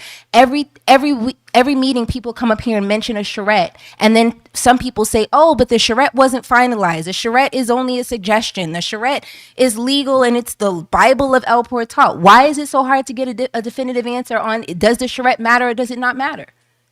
Why are the residents doing all this research about Live Local and going back and forth about what's legal and what's not legal? Why is it so hard to get a definitive answer on what is the law on Live Local? Can they build Live Local there or not? That should be a simple, easy answer to get. And the fact that we cannot get answers about simple things, that leads to the chaos and the breakdown that's happening in this community. And for me, that's my biggest concern, because whether a school goes there or not, I'm still a resident here and I have to live here. And I don't want to live in a community that's devolved down into chaos. I can't even get basic information. People come to the meetings, don't come to the meetings. I mean, this is ridiculous. This is ridiculous. And I don't know what we think is going to happen if we continue to go this way. When developers are coming into our community, developers look for communities like this. That's the benefit to a developer. If we really care, then we would start raising the bar. If we really care, we would be up at Tallahassee demanding, why did they put Live Local as the law? Why did they make that even a potential? Because any developer could come here and build Live Local. That's the law right now. There's also another law that we're waiting to hear from our attorney about tonight. I'm waiting to hear the information. They said that it's gone into law now, that schools can now be built under Live Local, and they can bypass local zoning codes and municipalities. That's my understanding of the law. That's going into effect in July. So this all might be moot. They might be able to build the school without getting an approval from our council at all. I don't know, but hopefully we'll get an answer about that tonight. But these are like the real issues. It's not about school or not school, and the way people are treating each other and behaving in the community around this project is not helpful. Don't get a school, we're going to still be here in this community, and if we don't take it more seriously, we're going to be back in this situation and worse and worse and worse off every time. People are watching. How many of you have seen these reports on the news talking about El Portal and the chaos at these meetings? You think developers are salivating at that? Waiting to get a bite at this apple? Like, I think we got to see the bigger picture here. And every time people ask questions, I know me, I'm a concerned resident. I come to these meetings. The more questions I ask, my own neighbors have cast an air of suspicion over me for asking questions, for meeting with a developer. I'm going to meet with anybody who brings anything here. I'm going to meet with my mayor. I'm going to meet with these council members if they'll meet with me. I'm going to meet with developers. Why is that something that we're casting suspicion over each other for? Like, it doesn't even make any sense. Why aren't we all at the meetings with the developer? Why aren't we all asking the questions? I'm not clear. I'm not clear, and I don't see how this is helpful, and I just want to be honest about that. I don't see how it's helpful. I don't see where it's really going to take us at the end of the day to keep going on like this. Me personally, I was honest from day one. I came here wanting to support the school. When Lauren presented a presentation, or her team presented a presentation that I didn't see a benefit to, I told her to her face, I disagree. And I've seen them try to work with the community since then to try to come to the middle. Whether or not we do that or not, they have been good faith players, in my opinion, so far. Every question I've asked, any meetings I've wanted to have. And so I don't understand. If there's people that oppose the school, that's no problem. But why not come and talk to the people? If it's in good faith, why not come and try to have an understanding about what's going on and then make your own decision? But there's a lot of misinformation going around, and that should be a problem to all of us. So for me, that's what I care about in this situation. Whether we have a school or we don't have a school, I hope that we'll have a community when this is over. That's what we need to have. And I disagree that El Portal is about trees. I like trees. I came here. I think trees are beautiful, but I believe El Portal is about people. That's what I think it's about. So I hope that we as a community can like raise our own floor, raise our standards of how we're handling each other. And the purpose of doing that is so we can hold our government accountable. We keep saying we want them to represent us, but if we're tearing each other apart, how can we get good representation? Like, it's not even making any sense. So for me, that's what for me, that's the bigger picture. That's what matters to me in all of this. And I do want to understand from our council, and I don't know who's the right person to ask. I, looked at Geller, but maybe anybody can give an answer. Why is it so hard to get a definitive answer about the charrette? I just want to know, is the charrette the Bible, or is it a piece of paper that didn't matter? I don't know, right? Like sometimes people say it's legal, it's not legal. I don't understand what's going on with the charrette. I want to understand what is the law around Live Local. And the last thing that I want to say that also is something that's really troubling to me is what appears to be the politicization of our council. As far as I know, these are nonpartisan seats. And around this issue, I have seen people taking sides on the council. And I don't understand that. It's okay. Everybody can have their perspective. You can be for the school or against the school, but you're all elected to represent the community. I don't have to share your same opinion. I still have a right to your representation. And so I'm not clear why that's a standard that we're accepting. I don't think that's acceptable. I don't think we have to agree about everything. I do believe we have to respect each other. And I do believe you have a responsibility to represent me, and I have a responsibility to be active and engaged. And so I'm just not clear, like, where the meeting in the middle is on that, of us just being able to count on our council to support us, to represent us, even if we see things differently, to be able to have conversations, to be able to have discourse. To me, that's the community. And if we don't have that, I'm not sure what we have at the end of the day. But I'd like to know about the charrette. I'd like to know about Live Local if possible, like just in general, can they build Live Local there or not? And I'd also like to know about the law that has been signed now.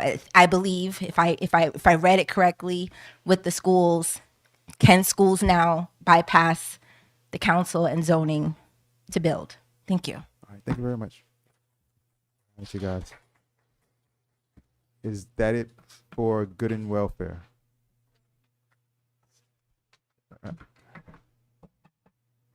Are we?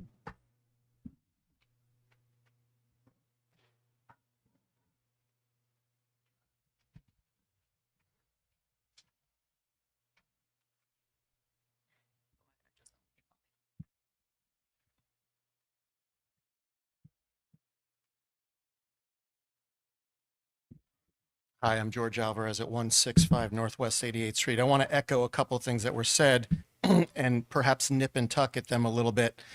At a prior meeting, I asked the council, and I just heard it from Ms. Connolly right now. I'm going to reiterate, I would like to encourage this council to join one of the many lawsuits that have been filed regarding Live Local against the state of Florida. Different lawsuits are seeking different clarification. Different lawsuits are attacking the law. You guys can decide which one is best.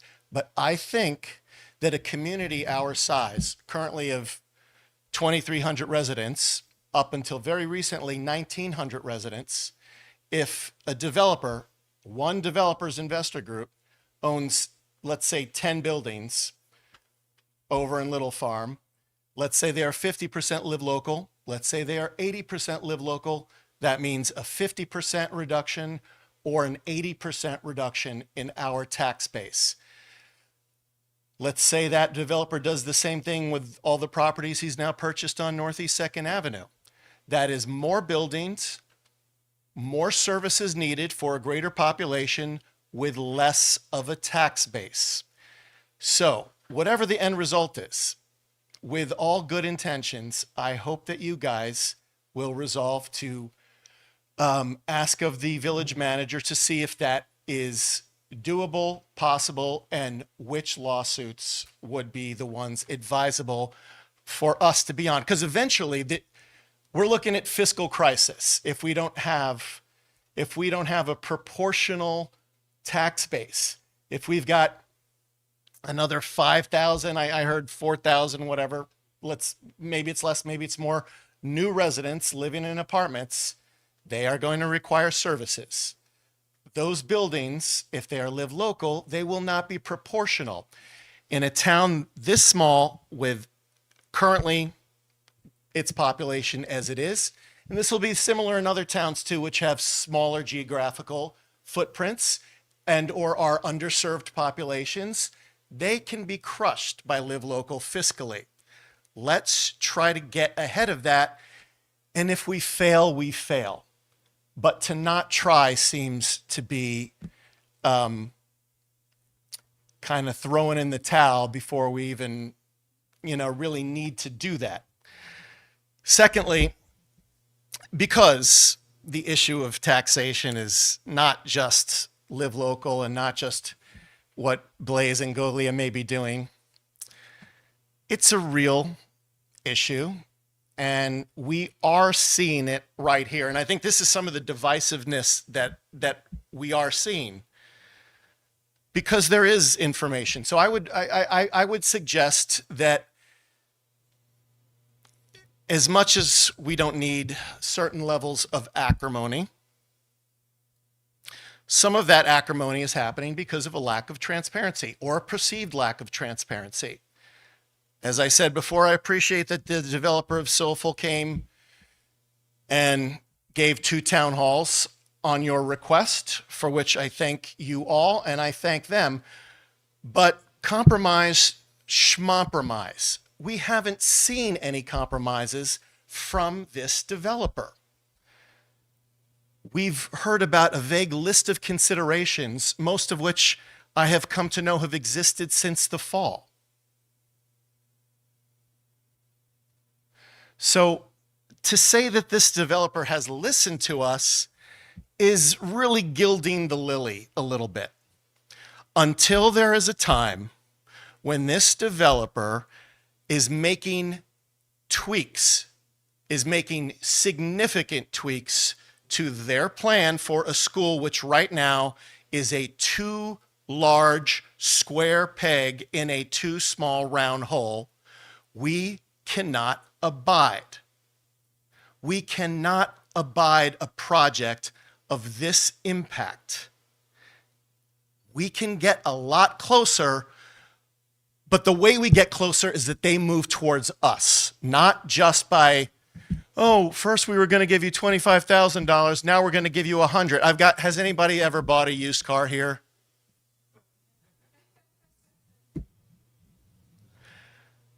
I don't mean to be funny.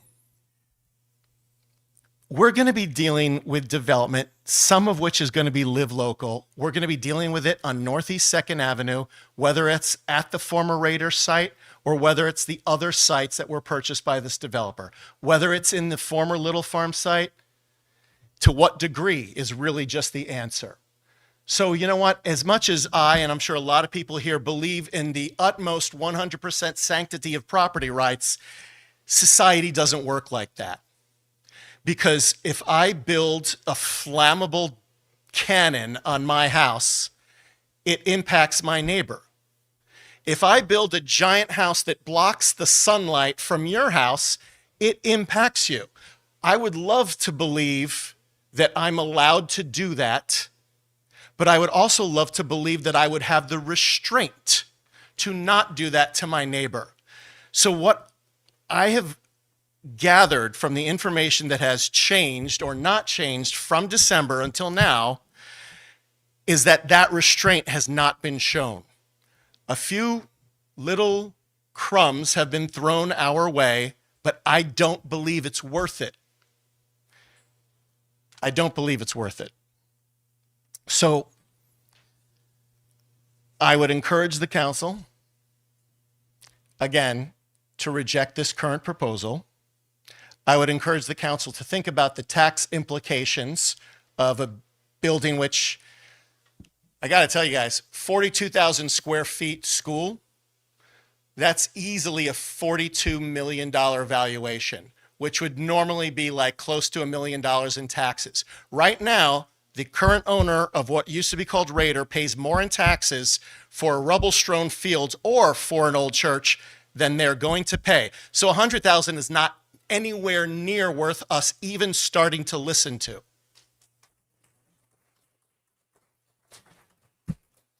As much as I believe in the perhaps idealistic take on property rights to all people who own property, it just can't work that way in a small town and a small society. We have to get a little closer. And I would argue that the developer is admitting that this can't be the way it goes because they're requesting multiple special exceptions and a whole hog change to our comprehensive plan.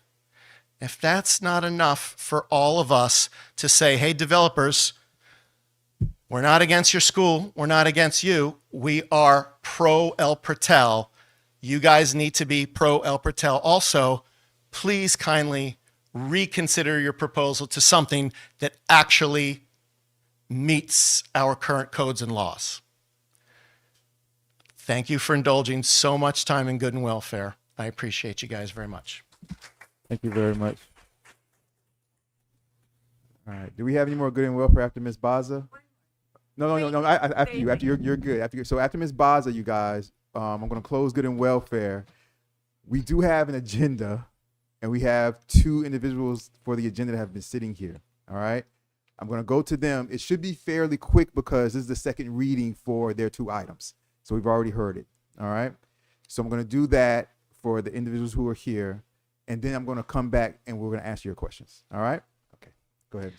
Say your name and address for the record again. Yes, Alexandra Baza, 120 Northwest 86th Street. I'm just gonna state the obvious, but you are our negotiating team. So please be aware, be mindful of that. We're counting on you. Thank you. Thank you very much, Ms. Baza. All right, you guys.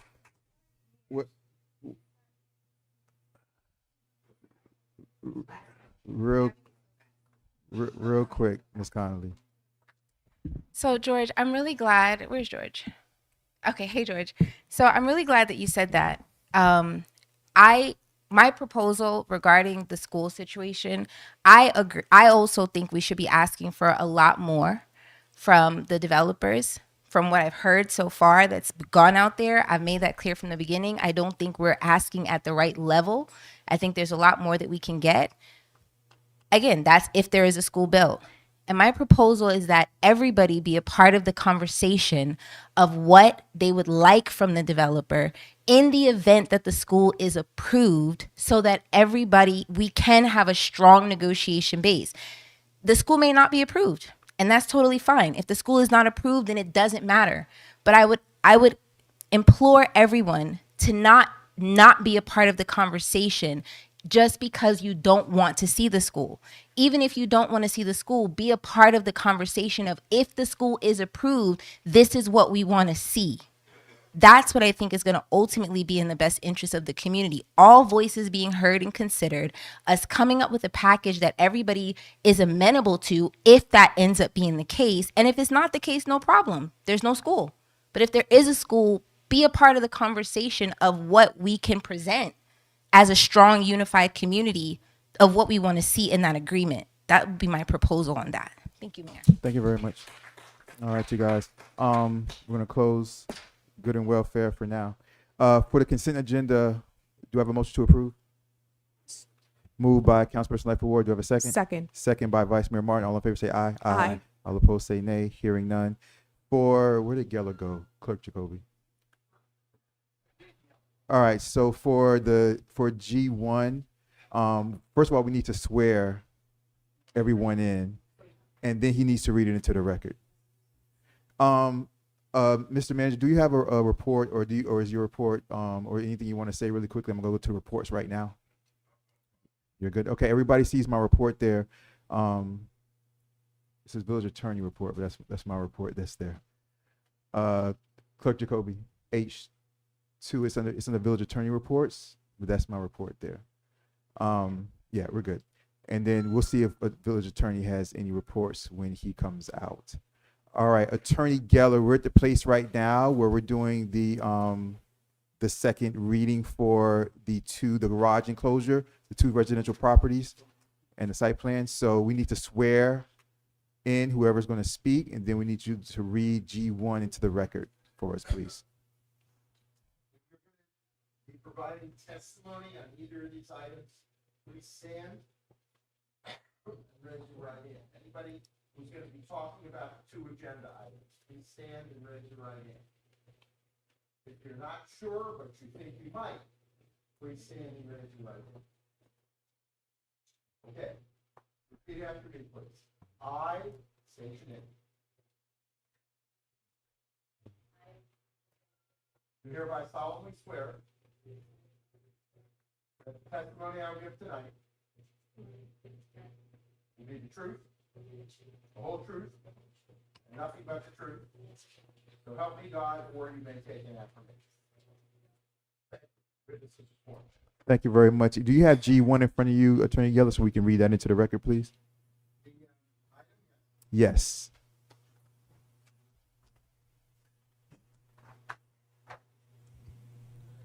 This is, did you do consent already, Mayor? Did, yes. Okay. This is item G1. A resolution of the Village Council of El Portal, Florida, granting site plan approval for an addition as well as variance approval for a garage enclosure to a residence at 12 Northwest 86th Street in Zone 3 suburban residence in the Village of El Portal. An application by Elizabeth Montealegre, providing for findings, providing for conditions, providing for appeal, providing for violation of conditions, providing for an effective date. Thank you very much. Ms. Hammonds, since the committee approval, has there been any adjustments, conditions, or anything, or is it exactly the same as it was? There has been no changes since what was approved for planning board meeting. All right, thank you very much. Council, do you guys have any questions or comments? We've done this before, but do you have any? Seeing, hearing none. Do I have a motion to approve? Moved by Councilperson Lightfoot Ward. Do I have a second? Second. Second by Vice Mayor Martin. Is there anybody in the audience that has any questions or comments about G1? Garage enclosure? Okay. Yeah, we're good? All right. It's all good. I got you. Open it. Nobody in the audience has any questions or comments as far as I see or hear. Closing it. All right. Thank you very much. Madam Clerk, please have a roll call, please. Roll call. Staff report was accepted into evidence. Thank you very much, Madam Clerk. Roll call. Councilperson Winters. Yes. Councilperson Lightfoot Ward. Councilperson Erbaum. Yes. Vice Mayor Martin. Yes. Mayor Nickerson. Yes. Motion passes 5-0. Thank you very much, Attorney Geller. G2. Item G2, Mayor, another resolution of the Village Council of El Portal, Florida, granting site plan approval for new construction of a 1-story residence at 157 Northwest 88th Street in Zone 3 suburban residence in the Village of El Portal. An application by Elizabeth Montealegre, providing for findings, providing for conditions, providing for appeal, providing for violation of conditions, and providing for an effective date. Thank you very much. Ms. Hammonds, since the first passing, any changes, conditions? There have been no changes. This is exactly the same application that was approved by the planning board. Very much. You want to accept the staff report? I will. Any questions or comments from the council? No. Hearing none, the staff report is accepted into the council for evidence. Being that, do we have any questions or comments from the audience about this? All right. Seeing, hearing none, closing that back. We have a motion. Do I have a motion, you guys? I say a motion to approve. Motion by Councilperson Winters. Do I have a second? I'll second. Second by Councilperson Erbaum. Madam Clerk, may I please have a roll call? Roll call. Councilperson Winters. Yes. Councilperson Lightfoot Ward. Councilperson Erbaum. Yes. Vice Mayor Martin. Yes. Mayor Nickerson. Yes. Motion passes 5-0. Thank you very much. Appreciate that. Congratulations. Thank you very much. Appreciate that. Thank you. Have a great day. All right, you guys, let's come back over here. Okay, so I'm going to answer what I have, and then I'll open it up to the council for anything that they have also. All right, so as far as the why are no residents on the P&Z committee, that's in the charter. The charter has where the elected officials are on all of the committees. So that's the reason why we don't have residents on our official committees in the Village of El Portal. Per the charter, you guys know the charter is like our constitution, basically. Okay. I've done things recently to give the people more power and kind of not get around that. But as far as having residents officially on our committees, it's just not allowed through the charter. Okay. As far as the process for the school, all right. As far as the process for the school, right now, understand the school has to go through about 4 different meetings. Okay. They haven't gone through one. So even if they were to get, I'm not saying this is what's going to happen, but even if they were to get majority 3 votes, you need majority 3 out of the 5 here. Even if they were to get majority 3 votes for the first 3 meetings, if they don't get majority 3 votes for the 4th meeting, the whole thing is dead there. But we haven't even had the first meeting. So the first meeting has to be a P&Z meeting where we will then either vote up or down majority vote if they move forward to the second meeting or if it dies right there, the site plan. All right, so that now as far as the question about why is this coming, to a residential neighborhood? How you doing, Miss Alita? Why is this coming to a residential neighborhood? Understand, you all, even if we're against something, we can't control somebody applying. Anyone can apply for anything, right? Doesn't mean that they're going to pass, right? Like you can apply for anything. You come to the front desk, you go through the application process. We can't deny you and say, I don't like that project or I don't like that person. I'm not going to give them a hearing. That's illegal. Once you go through the application process, you pay the application fees, we have to give you a hearing. Now, it's up to us to vote it down if we disagree with it, but we have to give you a hearing legally. Okay? So that's the only reason why this is coming to, and I understand, I don't disagree with you, Mr. Leader. I'm just asking the question about why this is here in this community, and that's the reason why. As far as the special exception, where did Scarlett go? Okay, all right. So I'm going to come back to that, the special exception and all that. Oh, okay. All right. Thank you very much. If we can, if we can, please. If we can get Miss Hammonds. All right. So the little farm site plan, you guys, and this is another reason why she needs to come back in really quickly. Also, we get, just like we did for those 2 homes that we just did on the agenda. Now this is the second reading for them. The first reading went through P&Z. We get them when they go through the building department, when they go through the planning and zoning consultants, then we get them. They contact us and say the application is ready to go to a P&Z committee. Before that, we'll hear about, like, for example, for the Adam Newman things, right? The Soulful, the little farm and all this type of stuff or whatever. Of course, we heard about it. Of course, it was all in the news, right? When he purchased the property, we heard about it, right?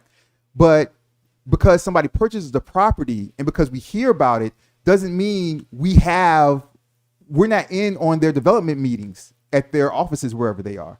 It's not until they go through the application process and they get approved that they have everything that they need as far as the building department, as far as the planning and zoning department, they have everything that they need, Mayor. You can give them a meeting.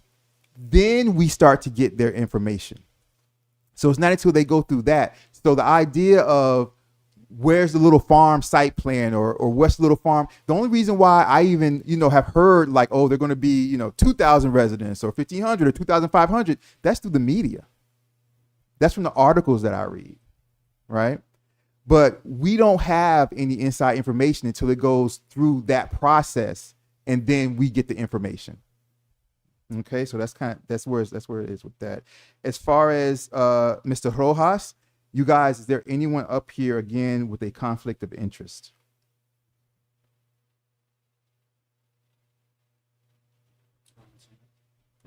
Anyone? No conflict of interest.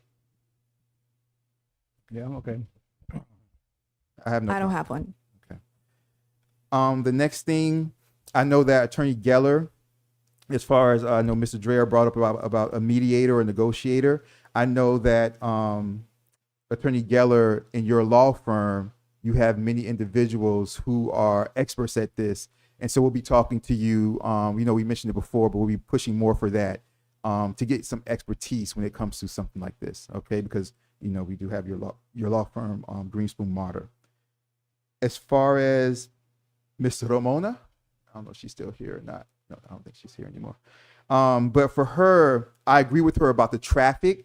And for me, the two things were, and I think this kind of is very quickly, when it comes to how, we feel about it up here, my two concerns, anybody I've ever spoke to about this, and I appreciate all of you, and a lot of residents have reached out to me individually, right? And I have my two concerns have been the same from the very beginning, which is traffic and quality of life. I've said this to everybody. Those are my two concerns, traffic and quality of life.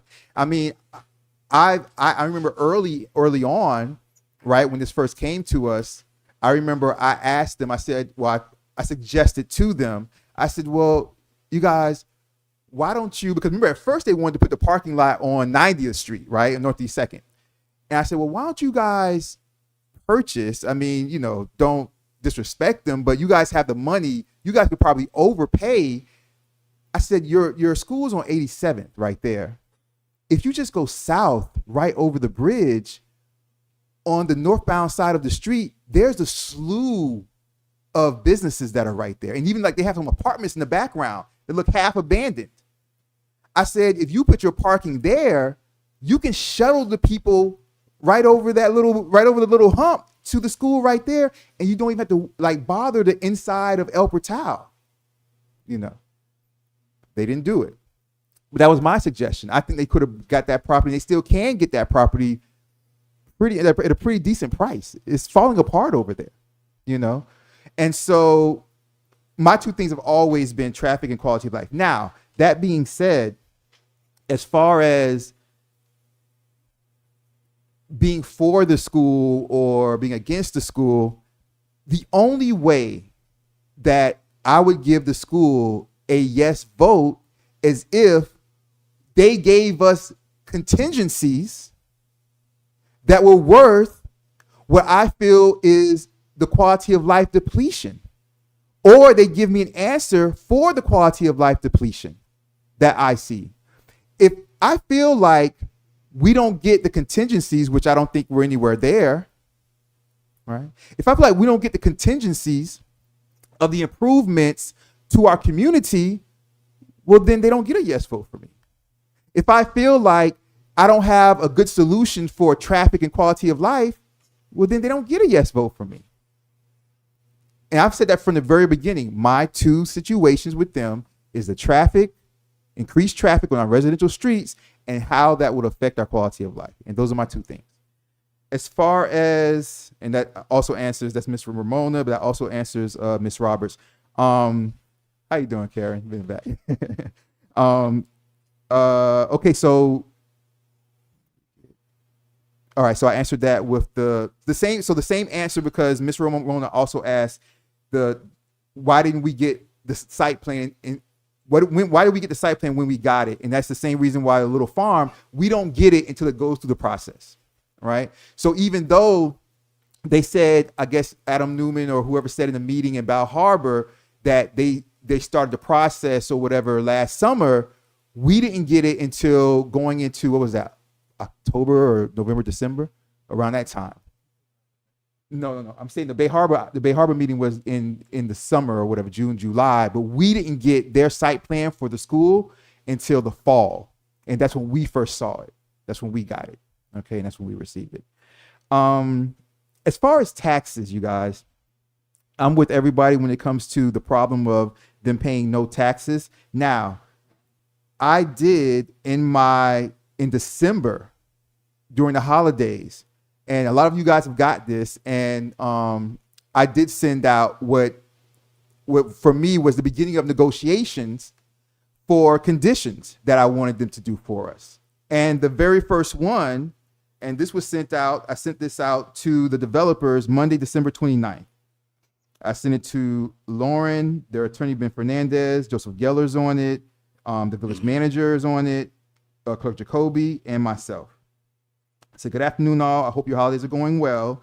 Concerning possible contingencies or conditions that I believe should be considered are, number one, my number one is, in lieu of asking for property taxes, with the majority that will go to Miami-Dade County, the percentage of taxes that would have been sent to the municipality of El Portal, that percentage is to be paid to El Portal annually.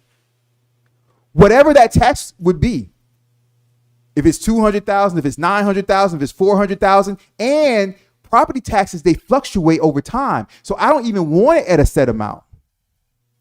Whatever it is in 2027, 2028, annually, 2029, 2035, whatever it would be that comes to El Portal, that's my first contingency on my thing.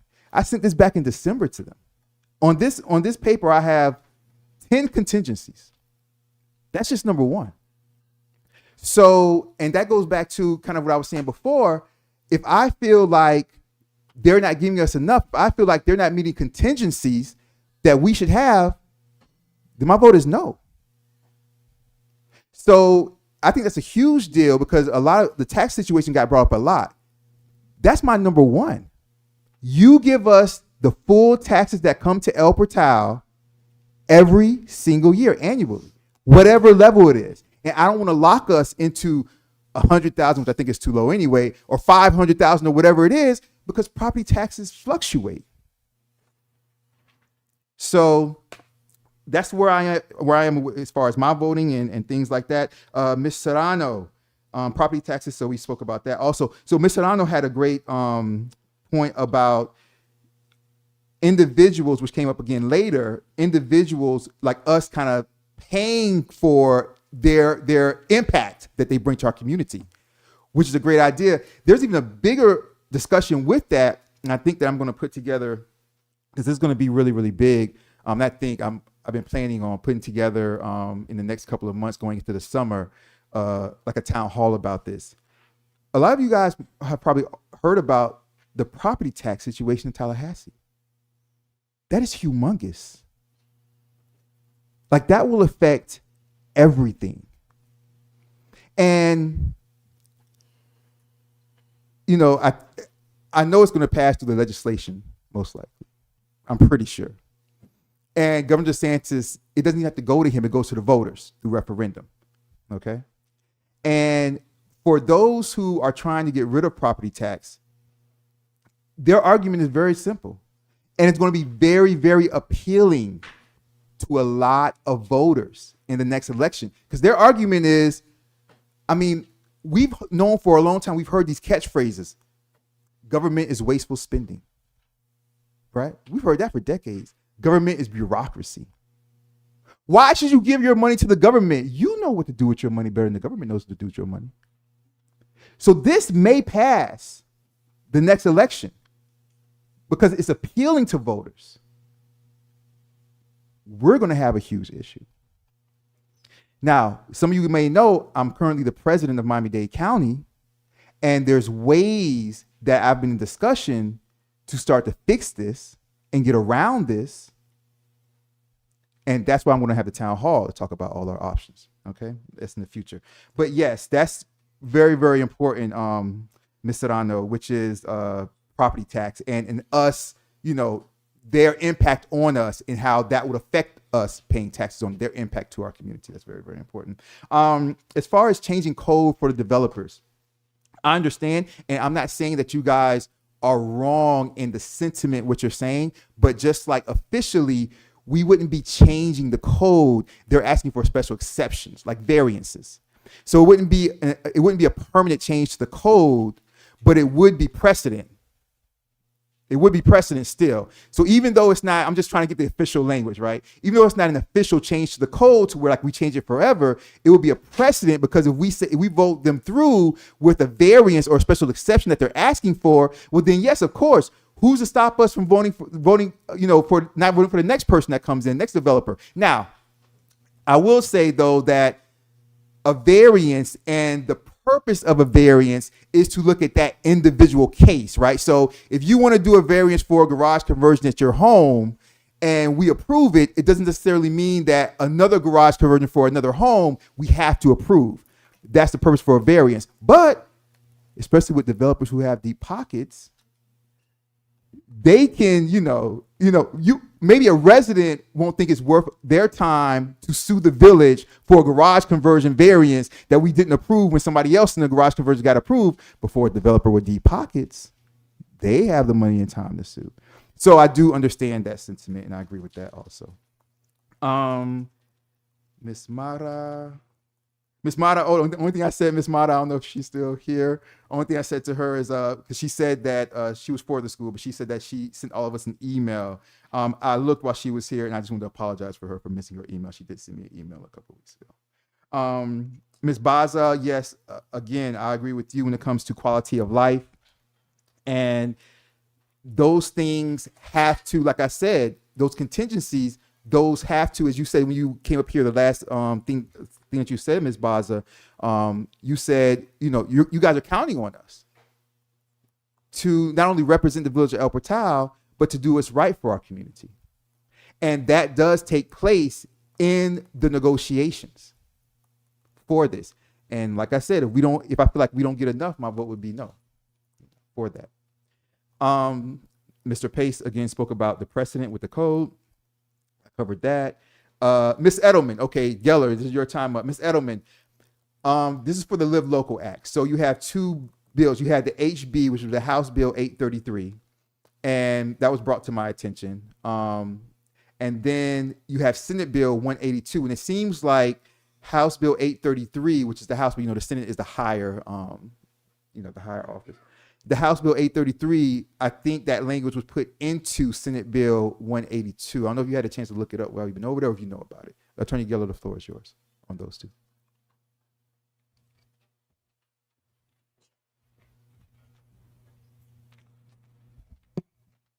So some of the information that has been passed back and forth tonight that people spoke to is really not accurate information. I'm happy to try and clarify.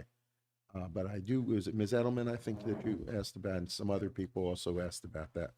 And the mayor's description was basically accurate. There was a bill that was called,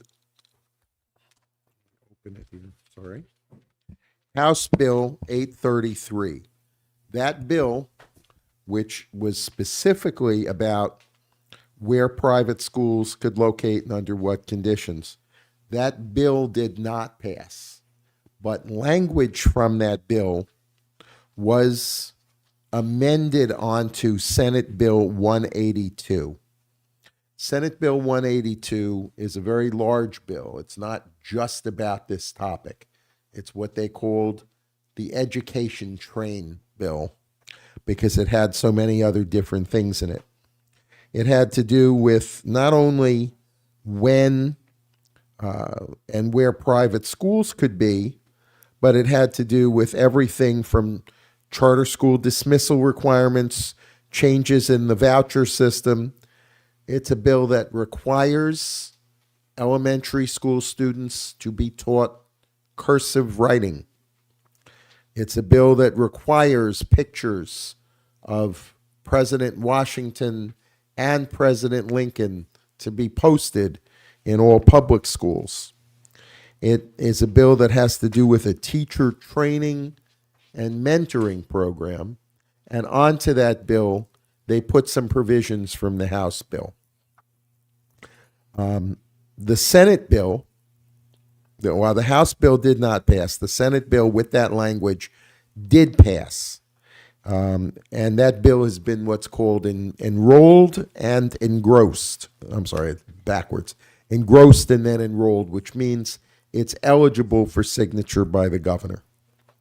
It talks about the fact that private schools have a right to operate on property owned or leased by libraries, museums, churches, theaters, and colleges. I do want to mention, by the way, I thank one of the council members for helping call this to my attention.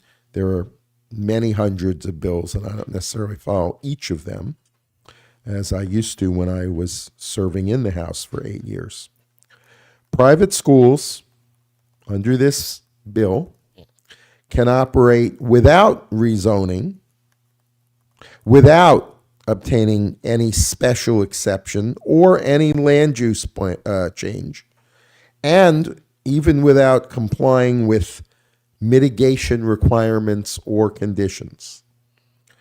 If it's a county with as many as 4 incorporated municipalities, and of course we have many more than that in Dade County, then they have the right to not only operate an existing, but to construct new facilities, temporary or permanent, on property purchased or leased by a library, museum, church, theater, or college.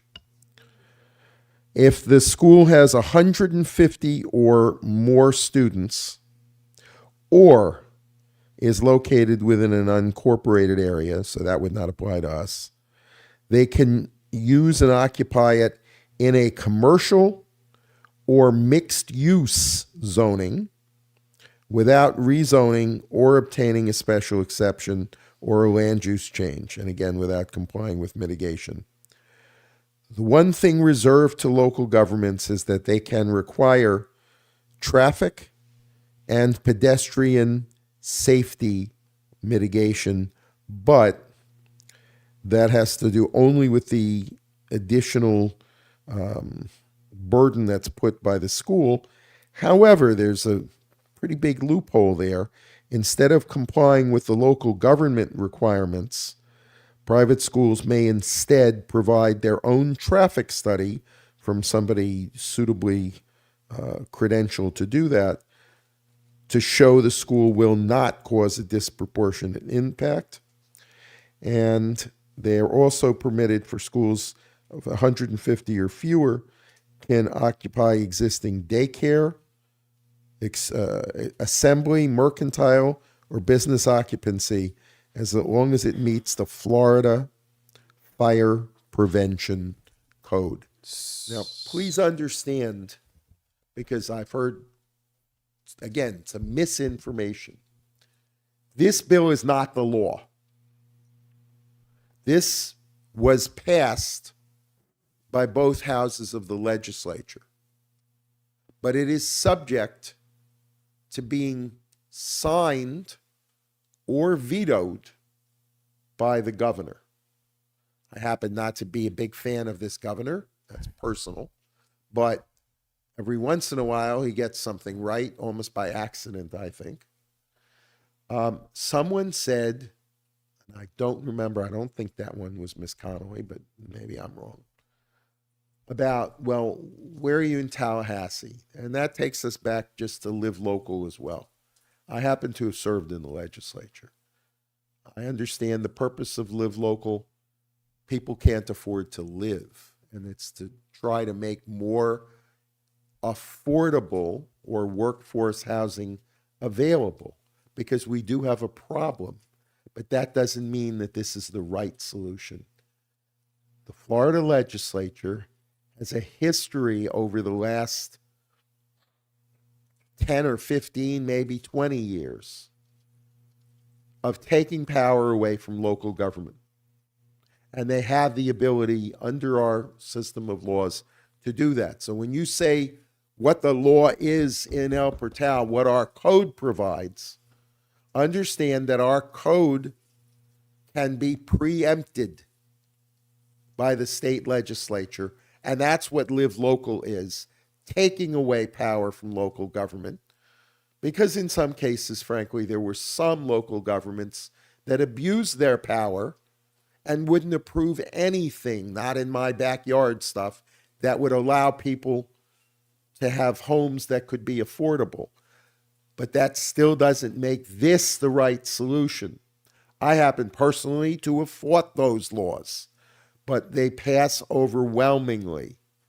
And this bill passed overwhelmingly, at least it got adopted, but it's not a done deal. So whoever said be in Tallahassee, you don't have to physically go up there.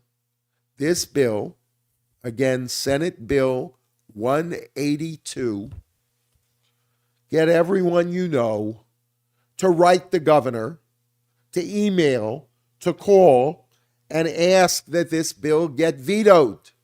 It is not the law yet. Will it be vetoed? Can it be vetoed? I guess that kind of depends on how many people around the state raise their voices. So if it's signed into law, then someone acting in compliance with this law will have the right to do a facility, including a school, a private school. However, again, it's a brand new law, as I think it was Mr. Alvarez talked about suing. Certainly there is an ability to sue if this law is signed into law to overturn it, but I think he phrased it right.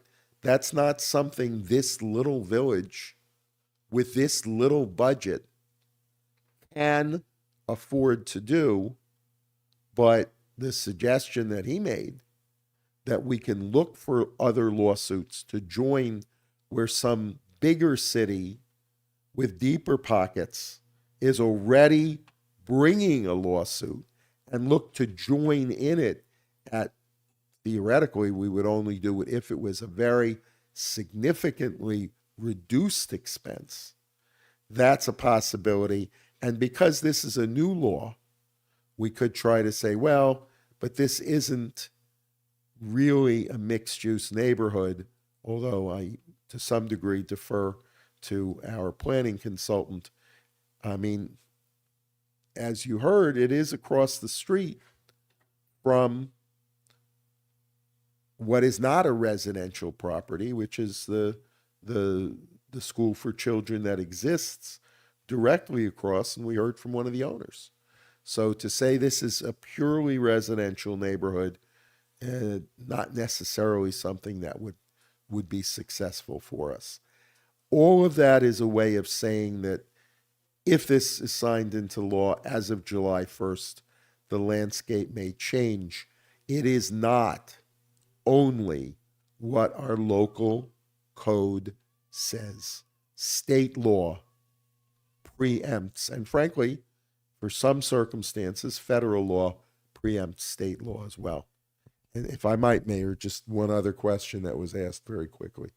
And there was questioning, and I talked about this at a recent meeting, about the charrette and what does it mean and what is the force of it. So as I said at a recent meeting, I was here when that charrette happened. It is not the Bible of El Portal, as someone inquired, okay? And I suggested that you might want to think about updating it. The charrette is like 13 or 14 years old now, and things change.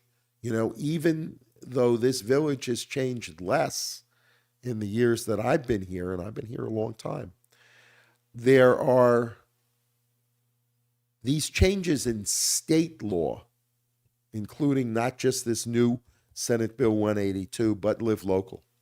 These are new sets of circumstances. They're new sets of facts. New people have moved in, and there's still a lot of people who've been here for a long time. But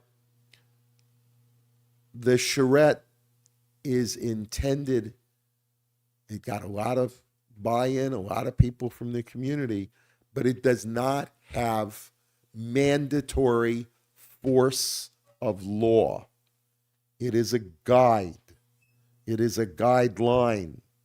It's a reflection of what the people who participated in it all those years ago wanted to see, but that doesn't mean that it's binding on all of you or on this council and who lives here now. And so it can say, we'd like to see this and we'd like to see that. But you have the right to say, we don't like what it said on some point, and so does the council is not obligated to bind it. And last, as to Live Local, understand Live Local is still a very new law. And it changes so far every year. I mean, they had consideration again this year to fix it. I believe something passed, but I mean, we're talking, a week ago when this happened, a week and a half, and things were flying back and forth at the end. A little difficult, frankly, to keep track sometimes. But they change it every year. They did what they, cleanup bills, glitch bills. The law says what you can and can't do, but it's interpreted based on cases that go to court where judges rule and then appeals courts decide if the judge had it right. Because this is a brand new, relatively speaking, law, and because it's changed each year, there are actually very few binding precedent cases. That's binding precedent. As the mayor said correctly, whether if you grant a variance or if you grant a special exception, that's really not, in most cases, a binding precedent. Someone can argue that you're supposed to follow it, but that's pretty questionable. Mayor said it right. But when the courts rule, that's a precedent. We have very little precedent on Live Local, and it depends on, to some degree, on what's built around you, what's within a mile of you. I mean, some of the development happening in the city of Miami may be close enough to impact what happens here, but it's not just what the law says. You have to actually measure how close it is and see how tall it is. Generally speaking, Live Local gives rights to develop large residential buildings that are not governed by local zoning codes, but it's not unlimited. There are rules, there are restrictions, but they're still being fleshed out by the courts. Anybody who tells you absolutely, they can say, oh, I'm going to build Live Local, and they can do something in compliance with it, but exactly what that permits in a particular location is something, that's why we have people like Ms. Hammonds in the Corradino group to analyze these things, and lawyers like me to look at them. It's not as cut and dried as sometimes people make it sound, but yes, it does allow you, in the right circumstances, to override local zoning codes. I hope that all those many words, and I'm sorry, but it's just not as simple as sometimes people would like it to be. I hope that provides some clarity and some guidance, and through the chair of the meeting, I'm happy to answer other questions, but they have to be directed first to the presiding officer, and then if he wants me to go ahead and answer, that he'll direct me to do so. Thank you, Mayor. Thank you very much. So a couple of things. So I think that, first of all, I think where we're at, right? So we have that's not law yet, but I think, and a couple of weeks ago, Ms. Hammonds will tell you that I had a meeting, I had a Zoom meeting with her, and in the Corradino group, they have a specialist that does Live Local Act. Like he's a specialist with Live Local. As a matter of fact, for all that type of stuff, he's about to become the president for that discipline for the county or the state. He's about to become what president? For the state. And so he's really, really good. His name is Mr. Eddie Ning. Mr. Eddie Ning. And so we had a Zoom meeting. Mr. Ang's a very smart guy. Very smart guy. He was our acting planning director up in North Miami Beach, where I'm the attorney. And Mayor, by the way, I should mention, since you referenced that, Yes. I should have said when people talked about what happened in Bay Harbor Islands, I think some people had facts wrong. I was the attorney in Bay Harbor when that happened. Bay Harbor did not vote that school down that Mr. Newman was doing. The Bay Harbor Council voted 5-0 to allow it to move forward, and subsequently the developer decided that it didn't work for him as well as he thought, and he decided not to move forward. The people who said, "Oh, they would never approve that in Bay Harbor," it was 5-0 in favor. So hold on, Mr. Leader. Hold on, Mr. Leader. Thank you, Mr. Leader. Hold on. Hold on.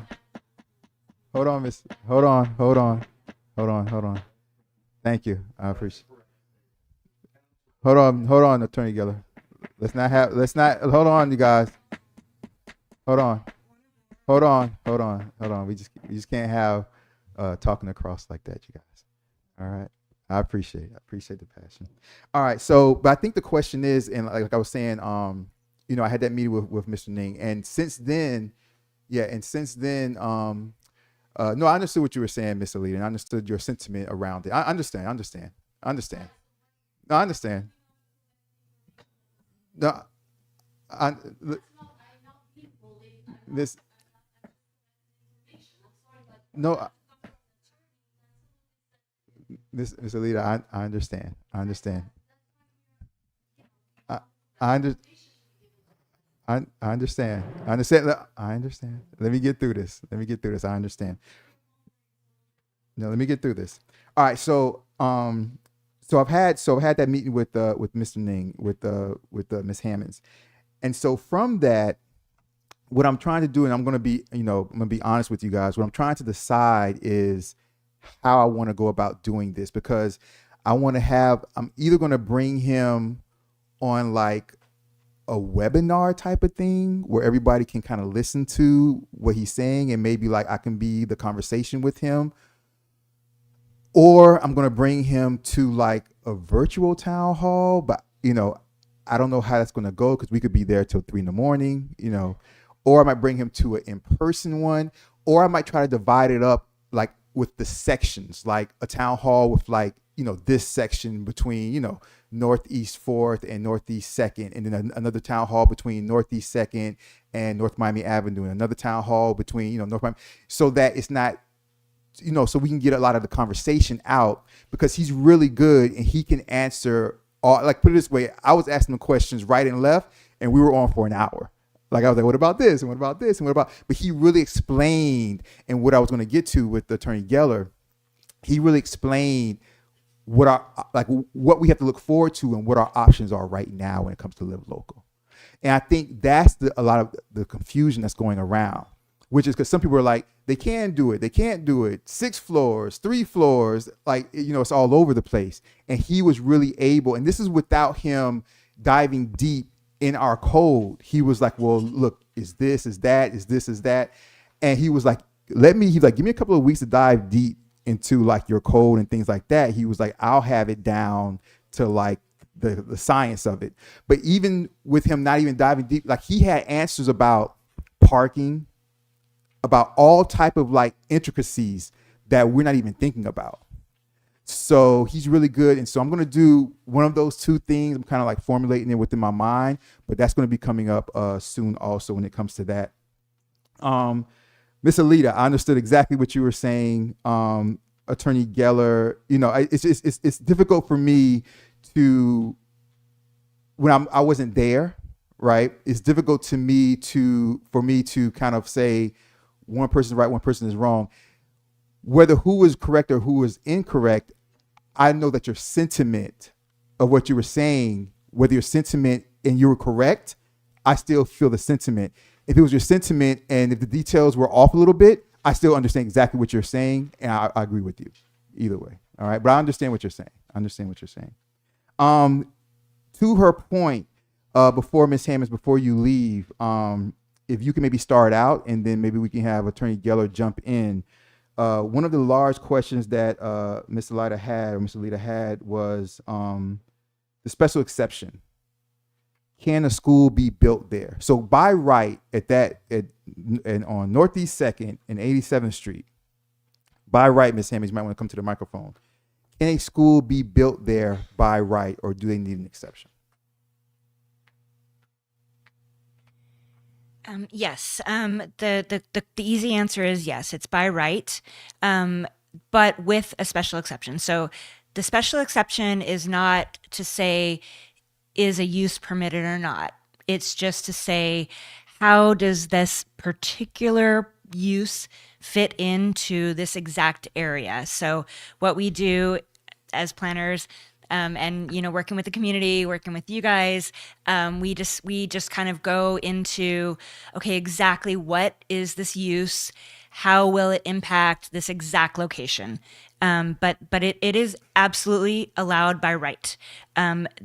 Just to also clarify another point that has been brought up erroneously several times tonight, this particular applicant has asked for no variances. Everything that they're doing is to code, including being a use that is allowed in this code. The only thing they are requesting a rezoning and a land use amendment, but it's only for a very small portion of the single family The lot. residential home that they purchased? Yes, on the east side, the east southeast corner, but it's like a very, very small portion. It's not the whole property. It's not like they're not allowed as a use. They're not asking for a rezone of the whole property. They could even do the school entirely without, if they just didn't even want to go through the rezone or land use. They don't have to. They could still basically So build the if they school. didn't purchase the single family home that's on the southeastern end, and they just went in and wanted to do the school as is, they could have just did the school as Absolutely, they could have. Yeah, they could just make it a little bit smaller. They could have definitely fit it in. But yes, the special exception is it's just an opportunity for you to really dive in and say, how do we make this actual use fit into this neighborhood at this location? So the special exception is kind of like another catch that Mm-hmm. we have to give us control over, so that somebody just can't come do the building department and just go and start doing construction right away. Right. Special It's like- exceptions for us to it's like compatibility. review Like it. how is it compatible with the neighborhood? How can we make it really work so that we catch all of the maybe the inconveniences that would happen of any use that would go there. So so that's what a special exception is, but it is definitely a permitted use by right. It's not prohibited there. It is allowed there. It is a permitted use, to use Ms. Hammond's term, not a variance, but it does give the village more negotiating power, because you do have to approve that special exception. All right. I really want to flush this out. Just give me, just bear with me, because if not, you guys, next meeting is going to be the same thing all over again. So just give me a chance to flush this out. Miss Elida, come to the microphone, say your name and address for the record while Ms. Hammonds is here, and ask her the question you want to ask her. Let's get this. Elida, 12 Northeast 19th Street. So two things we always where the sentiment and the, sort of like emotional high that you see here is because the optics are always, converted here. Again, you did not mention 350 students. You said the school is allowed. Now, what type of school? Are we talking learning center, or are we talking educational institution? Because this is the code of El Portal, which very clearly, the checked box, and this comes from an architect that went in, let's say she was hired by the school to actually look at the plans. She would go to our code and she would, open Z4, Learning Center. That's the only box that is being checked here. And the same, many of us did exactly the same thing. We went into our code and we're looking at it. So we're very surprised that our, building director is not mentioning two things. First, the 350 students, that's a huge difference when you say learning to educational institution. Right. So education institution versus learning center, and the number of students, which is another, completely. So Ms. Hammonds, the school as they applied with the amount of students, could they do that by right? Yes, we're not considering this a learning center. It is considered an educational facility, and it is allowed. With the special exception, there's no, in the code, it does not limit the number of students. That's not a consideration in the code. Okay.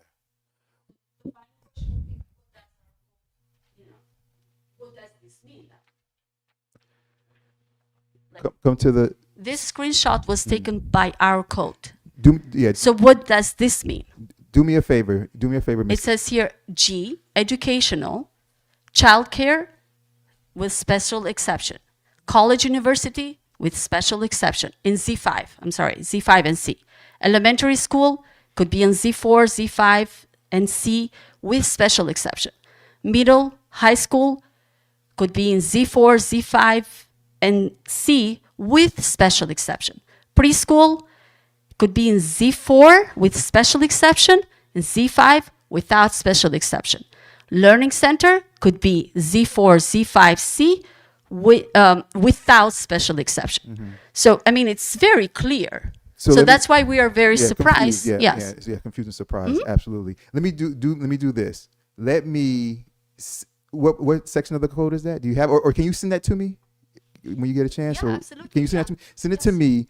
And she's planning. I'm going to get with planning and the building department, and I'm going to get like an official answer. Let them look into it so we can give you like an official answer. Because right now on the spot, Right, you but may be that's- missing some of the information. That's why I was asking you that what kind of information Yeah. we wanted to know as a residents, what kind of information has been given to you? Because Yeah. even with Crystal Ray, it's exactly the optics, we're changing them. Yeah. We're saying Crystal Ray has been approved.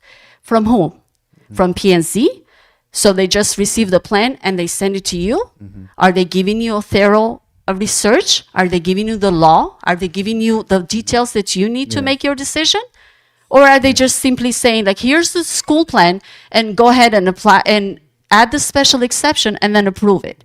No, I'm sorry, but that's not, it means that the building department is doing the correct job, because you cannot just say, so here it says very clearly the education institution, it's not. Yeah. So what other details, that's why I was that we asking might you be missing. What other specifically details might we be missing? I understand what No, you're I saying. was asking specifically to each of you because I wanted to understand what kind of information was given to you in order for you to make a decision based on the special exception. Yeah. So the information given to us, and like I said, send that Thank to you. me so I can Would get you like to me to stay here? to the bottom of that. I mean, you don't have to, but send that. Make sure you send that No, to me that's- though. Send that to me. But the information that was given to us was the package, right? Like the application package that we Like get, to all of us. like to all of you guys. So we Right. got so and that's what I always try to say. We get the same thing that you guys get. We don't have any inside information to a lot of this stuff when it comes to. We get the same thing you guys get, and we don't get it until it passes through the application process. So we get the same thing you all got, and that's what we But got. what does So- our expert think? Yeah. I mean, I understand the developer would say yes because No, I that's, understand that what you're was saying. given to the question that we had during the town hall. It was exactly yes, it's allowed because they allowed it. I Actually, understand. Lauren, I'm sorry, the developer representative have said that they actually suggested that the number should be 350. No. So we went, well, I All mean, right, so it's so okay. let's do this. It's fine. Let's do this. No, I Yeah, completely let- understand. yeah. So I'm saying that this is where the optics are changing, Yeah. and this is where. So if the developer says that, well, they suggested 350, and our code does not say that, so we want to see. Don't worry about it. Maybe Developer- we're good. What developer says, you all remember, it doesn't matter to me. I could care less. It's the site plan. Well, they might be right because but don't yeah. worry about that. Don't worry about that. Okay. Send that to me, and we have the application packet, right? And so I can look through that and I can compare that to parts of the code that you might have questions about, and whatever the developer says or the way they look at things, it doesn't matter to us. But right? it makes me I concerned understand. that the building department is not it's not giving you this information. I understand. I that you understand. don't already have it because we have been how many meetings so I far? understand. 5, 6? I understand. So Yes. you send that to me. I'm sorry, I No, speak you're a little good. bit like, You're but good. You send that to me. When I go through that with them, if I find that there are some discrepancies, then that will allow me to then start to look deeper and question maybe other things through there. But Okay. send that to me. So let me start there. Right. All right. Send that to and me. maybe a better question will be like, how did the building department actually? What was the reason they actually brought it up to you? What Yeah, kind so- of thorough process did they go? Maybe Yeah, I maybe you understand. can And- clarify and that's that the reason process. why I want you to send that to me. Or maybe because- she can absolutely. clarify. Because Thank you. we have planning, and then we have the building department. Who there's not the building department representative here tonight. She's planning and zoning. So I want to get everybody in the same room with me, and send that to me, and let me I take care of understand that. but I Yeah. would like to know. I mean, this is a huge impact that is happening in our neighborhood. So I mean, No, I'm she, sorry, she, I don't mean she, to. She understands. No, but I don't mean to. Yeah. I see all the time. I mean, I understand that this emotion and but this is a huge impact that is happening. And I mean, we will change completely the face of Yes. Yeah. So I understand. I don't mean the lady No, to I feel understand. offended or to feel like No, attacked. no, It's no. not about being attacked. It's just clarifying who is who approved the project Yes. to start with that was given into your desk. Absolutely. Thank you. No, thank you very much. Ms. Hammonds, do you want to close out really quickly with? To say a few things in defense of my review. Absolutely. I start off with every project that I ever bring before you with the basics. I'm a professional for almost 30 years doing this, and I don't bring projects to you that I don't review the code. I know the code. I know what it says. I know that this is allowed as a special exception. Thank you very much. I appreciate that. Well, it's okay, Ms. Hammonds. It's okay. When they send me the information, we understand. And we appreciate yeah, and the you work get that staff do. reports, you get all the background, all of the information, all of the code sections, we have, I don't know, 5 or 6 criteria that we look for on special exceptions. We review all of those criteria. We give you answers for how we review it every single time. This has been vetted by many people. We have other staff members as well that are doing it. So yeah, we have reviewed this per code, and if you want me to, I will also give you the code as well. Absolutely. We have reviewed this thoroughly. We'll go over all And the that. number of students is what the developer applies for. That is not something that Not comes something from that our I planning come staff. up with. No, absolutely not. That is incorrect. Okay. Thank you very much. I Okay. appreciate it. Thank you. I appreciate that. Hold on, Miss Serrano. Hold on. I'm gonna bring you. Give me 1 second. One second. All right. So we have the question about the Live Local Act, you guys. We had the special exception question. All right.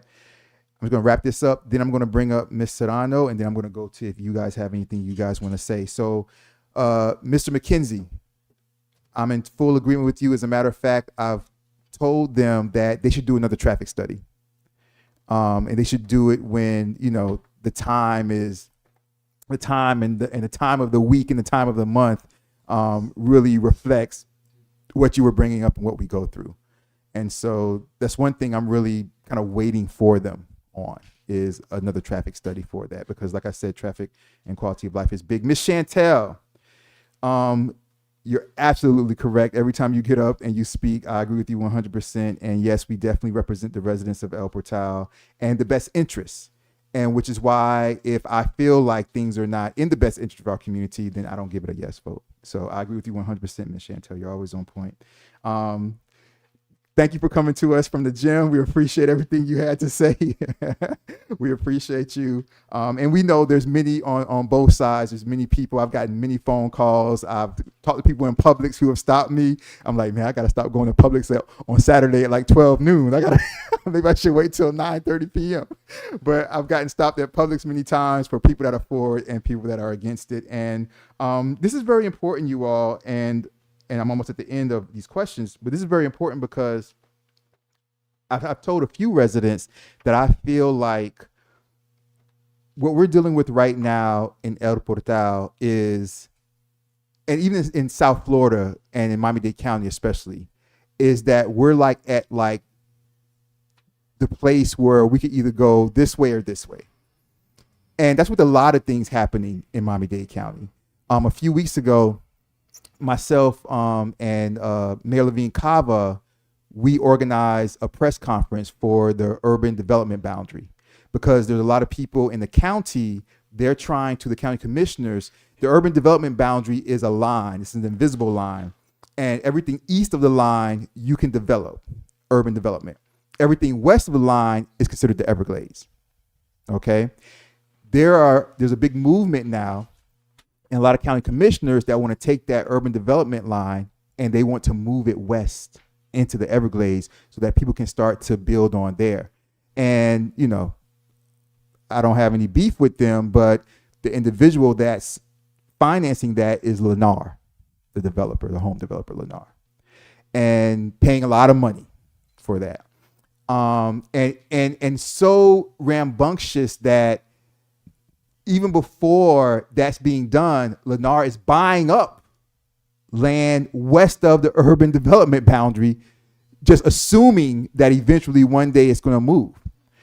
And so myself and Mayor Levine Cava, we put together a press conference a few weeks ago about that. And we even got one county commissioner, Raquel Regalado, to flip, because this is what happened. A while ago, the county commission voted to move that line into the Everglades. Mayor Levine Cava, who's a strong mayor, vetoed it. And now it's come back to the county commission to see if they can get a 2/3 vote to overtake that, super majority vote, to outdo her veto and still move it. And that's what's happening. But, you know, as president of the county, I've been talking to them, and we even got 5 minutes before the press conference started, we had a meeting with with Commissioner Raquel Regalado, and we start the press conference. She comes downstairs and she joins our press conference. She's flipping. So that's a good sign. But that just goes to say that in Miami-Dade County, South Florida, we're dealing with a serious situation right now where if we don't hold the line and we don't decide to maintain our tranquility and serenity, 30 years from now, 50 years from now, a lot of these neighborhoods are not going to be recognizable. And you're going to have people sitting there saying, man, I remember when this place used to be so calm and nice and so walkable and things like that. And so this is very important, and it's happening all throughout our county right now at all levels.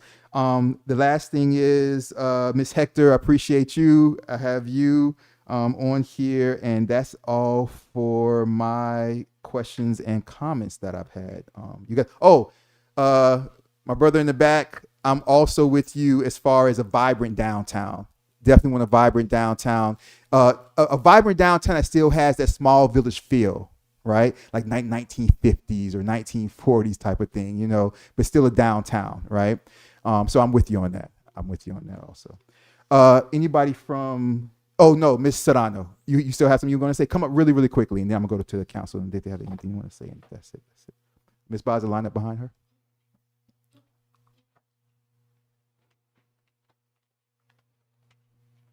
I'm just talking on behalf of a neighbor. We have many neighbors on YouTube right now watching all this. So the name of the neighbor is Cara. When Mr. Geller was mentioning the student numbers, she's saying, it's a question regarding the density of the proposed school. The school proposes 350 students on an area between 1.8 and 2.1 acres. This means student density would be between 194 students per acre and 166 students per acre. This is beyond the density of almost any other school in Florida. Typical density is between 20 and 80 students per acre. Under 33-151.18, I don't know what that law, a 350 student K-12 program has an outdoor space requirement of 118,000 plus square feet, depending on grade distribution. This is the county code. While the municipality may have its own minimum lot size requirements, it should not contradict the minimum requirement of the county without good reason. Because this proposal will affect county-operated infrastructure across both Miami and Miami Shores, the county code requirement should prevail. Correct? So that's a question by Cara. Thank you. All right, thank you very much. We'll see if we can get that answered. I was just told, you guys, that if and that's wonderful. I appreciate you, Ms. Serrano. If somebody's not here, they have to be present to be able to question. Even if they're watching through that. But thank you very much. I appreciate that. And no problem. And if you can, I'll give you my number. If you can text me or whatever that question, so I can get the answer, and I'll email you guys back the answer for sure when I get it. Ms. Baza, come on. Say your name and address for the record, please. Alexandra Baza, 120 Northwest 86th Street. I have a follow-up question for Mr. Geller. You said that we were due to update the charrette, but my understanding is that we cannot do much now with SB 180. Would that contradict that? A charrette is not a law. Okay. So that law that you're talking about says what kind of law we can pass. The charrette, as I said, does not have the force of law. It's a guideline. It's an expression of how people feel, and it's a guideline. So you can adopt any guideline that you want. Now, as far as what that law does or doesn't allow us to do, there's some controversy about that. Again, it's a brand new law, and the courts haven't really interpreted it yet. As just a small example, some people said, oh, well, we can't do anything because that law exists.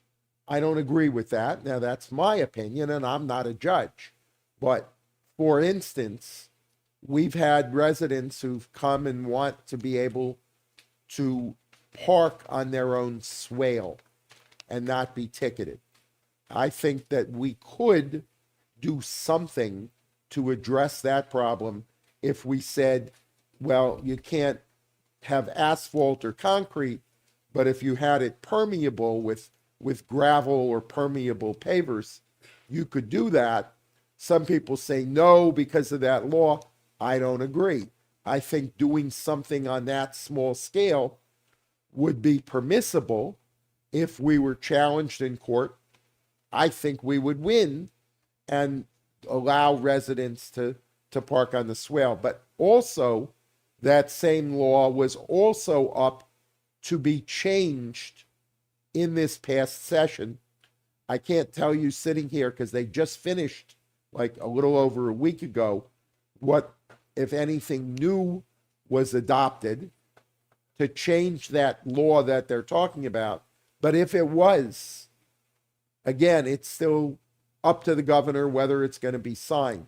So to me, it's premature to try and say what that law used to require, whether that law is going to be changed, and whether there's some things that we could do, but I don't believe it would apply to our adopting a new charrette because that's not a law. Understood. And the second question is, how can we modify the process, the submittal process? There has been, unfortunately, a lot of bad press for El Portal, like we have been portrayed now, like with anti-Semitism and whatnot.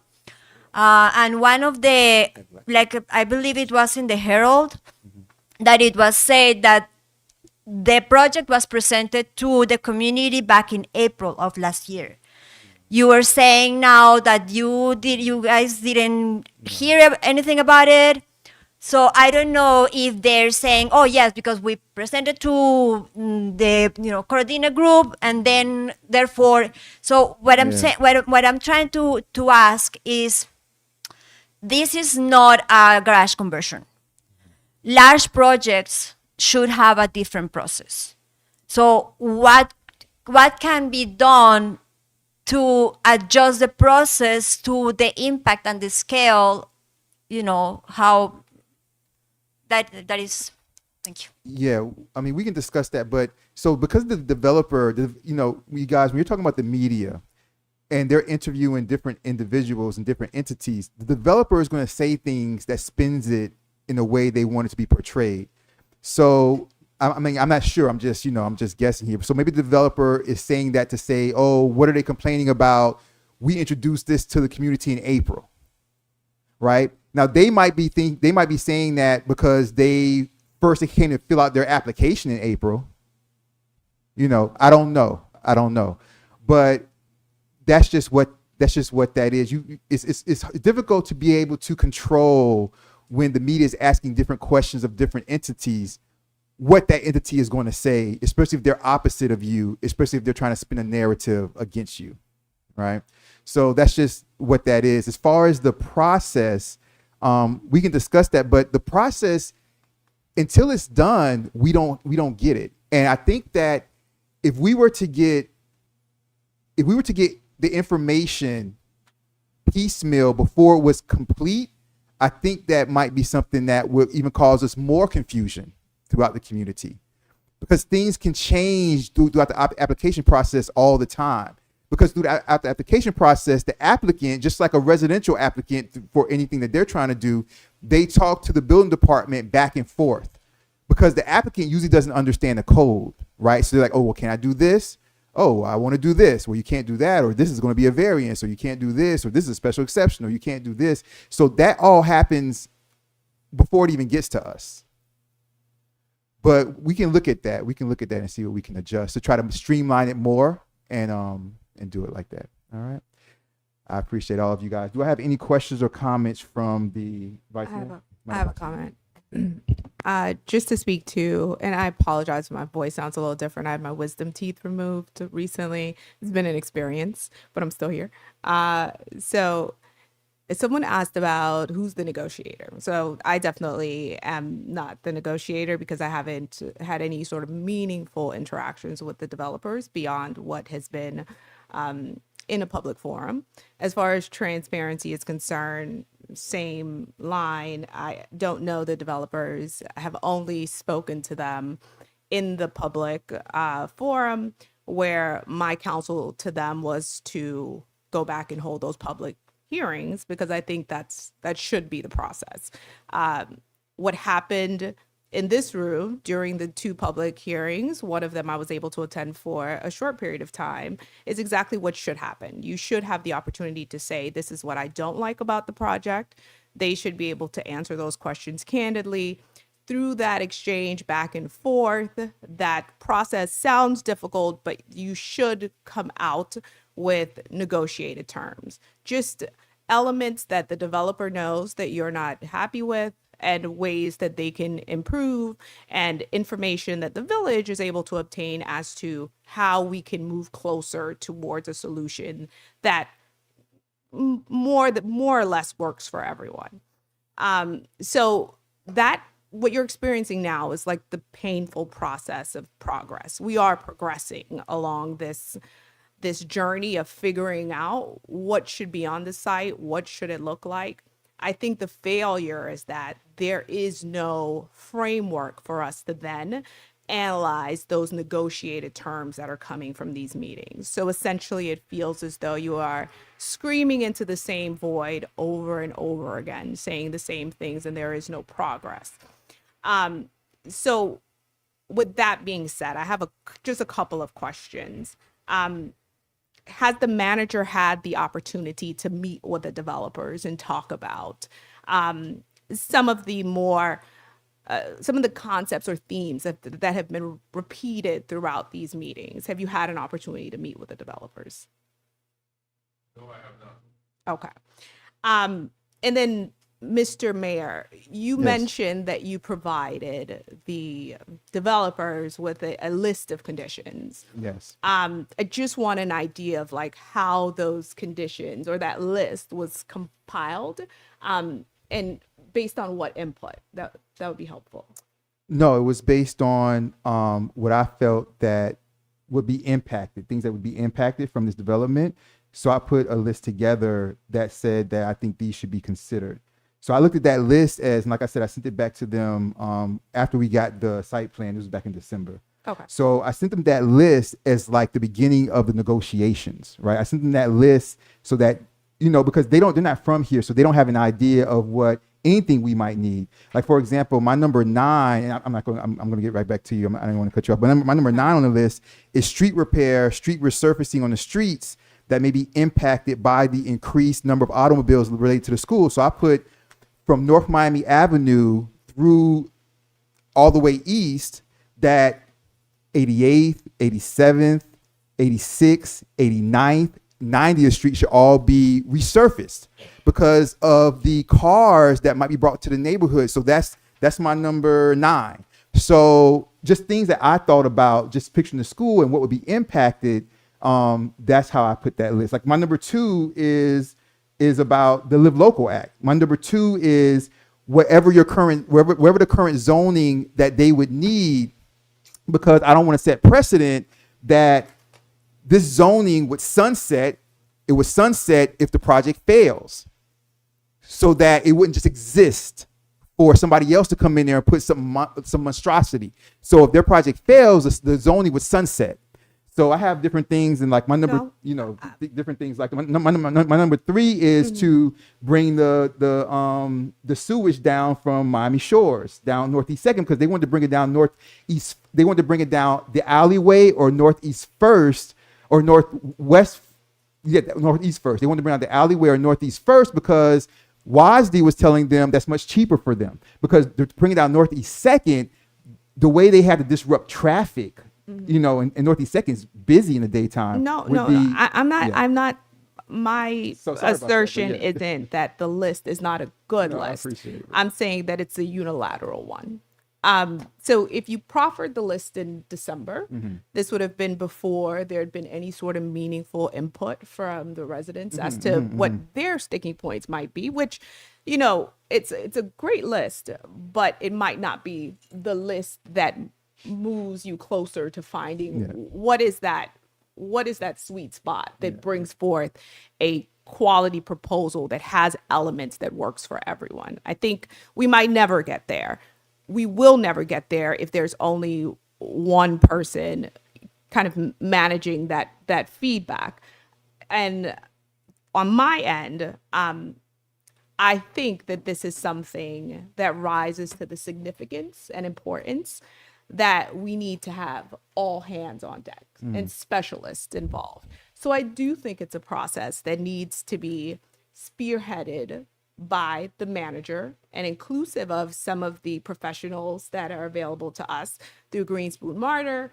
And then there be a dossier created and discussed with the individual members of the council so that we can have one cohesive voice as to what it is the residents are saying that doesn't work, right? Because at the end of the day, the answer to the question is I represent you guys, right? I want you to tell me what doesn't work. I will never know it if you don't tell me. So, or if we don't create the forum. We created the forum and you guys told us. So now what do we do with that information? I feel the frustration in the room because you're like, hey, I told you, like, what are you going to do? So we need to now move on to the next level, which is take that information and instead of having these ad hoc meetings with residents kind of just like, I met with Adam, our negotiating position is weakened by that. We need to figure out what it is that is the big ask, because it is not our job to make Adam Newman's business case. He already has. He's coming here for a reason. He's purchased the property for a reason. It is not our job to make ourselves more desirable. We are already desirable. It is our job to figure out what is our strategic interest and how do we advocate for that now and aggressively and boldly. And we need to do that with one strong voice. It is not up to a single resident or a single council member. It is a concerted action that needs to take place. And it needs to be one that's coordinated among members of the body, members of the community, for us to find one voice and what our big ask is. And in my opinion, cannot be $100,000. This is ridiculous. But there are multiple fronts where different people have told us entry points that might make them more amenable to the project. It is also not my job to make the project work for you. It is just to figure out, is there a middle ground? Is there a number? Is there a public space? Is there a number of spots at this school for kids that live here? Is it the financial contribution? Is it the built environment? What is it? But it needs to be a bold, big, aggressive ask. And it's not something that we're going to get to if there's one person creating a list. We need to all create the list. We need to have it be managed by a manager who's seen a lot of developments and also others who are involved in the development space. We need to talk to the Live Local specialist. And we need to fear not, because El Portal is desirable. The developer wants to build the project. We need to figure out what our terms are. So when we look back at this moment, we know what our interest was. We know that we advocated for it zealously, and we got exactly what it is that we wanted. Thank you very much. Let me just say very, very quickly. So when a developer comes into El Portal, like I said, they don't have an idea of what our culture is about, what we're focusing on and things like that. So that list was like a beginning point for everything.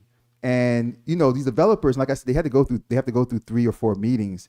And these developers, they can speak to anyone, right? And anyone could say that they think there could be contingencies. There might be someone that says that there shouldn't be contingencies. But once that gets out there, then through talking, everything starts to kind of come together. Now, developers from that list, they started to get their ideas. Now, they didn't come back to me and say they agree with everything. I haven't been negotiating from there. I just sent that to them. They didn't even give me an email response of, yeah, number 1 looks good, or no, number 2, or no. The only way that I know they looked at my list was that when we were at the town halls and things, and then there was like some slide that showed some things they're starting to willing to give. I was like, oh, it kind of sounds like my number 5, but like half of it. Or that sounds like my number 8, but like a quarter of it.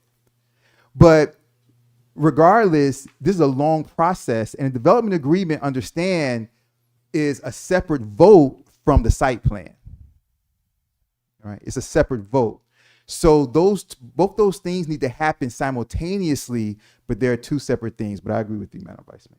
No, I'm just saying that sometimes when you create a starting point, you got to hit the right note from the very beginning. And I'm only saying this because we have had the experience with something that you negotiated prior where there were unintended consequences of that were not appreciated at that time. So I just believe that to make sure that we avoid those pitfalls in the future, we need to make sure that the right people are looking at the right things at the right time, lest we be here at some point in the future kind of lamenting what it is that was an opportunity that we let go by, or a pitfall that we were not able to correctly perceive. What negotiation were you talking about? The Cavista with the Yes. affordable housing? Yes. Yeah, so the Cavista development, understand the Live Local Act didn't exist, or the affordable housing aspect of that didn't exist when that came to be.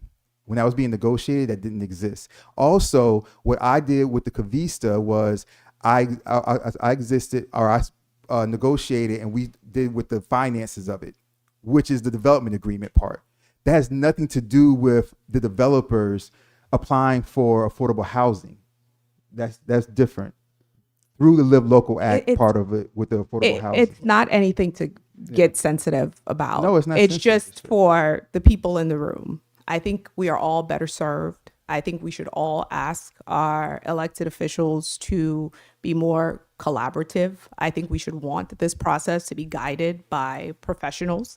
And that's where I stand on it. And I think it's not an out of the box idea. And if you were to look at how other deals of this type are analyzed, it would be more in the fashion of what I'm describing.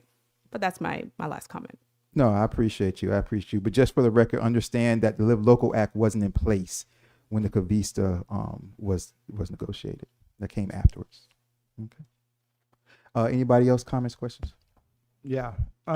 So in the fourth hour of Good and Welfare, I just have to say this seems to me like a failed meeting. We are going to have another 3-hour discussion at the next meeting. We're going to absolutely talk about every single thing that was talked about tonight again. And I am beyond frustrated into other terms at how this meeting's gone tonight. That's my first 45 seconds. I'll take the next 45 seconds to let you guys know that I have no animosity whatsoever towards these developers. I met with Lauren twice. I met with Mr. Jeffries once, and both individually with her, individually with him. And I let them both know all of my concerns right out of the gate, and let them know what they were probably going to expect as far as pushback from the residents.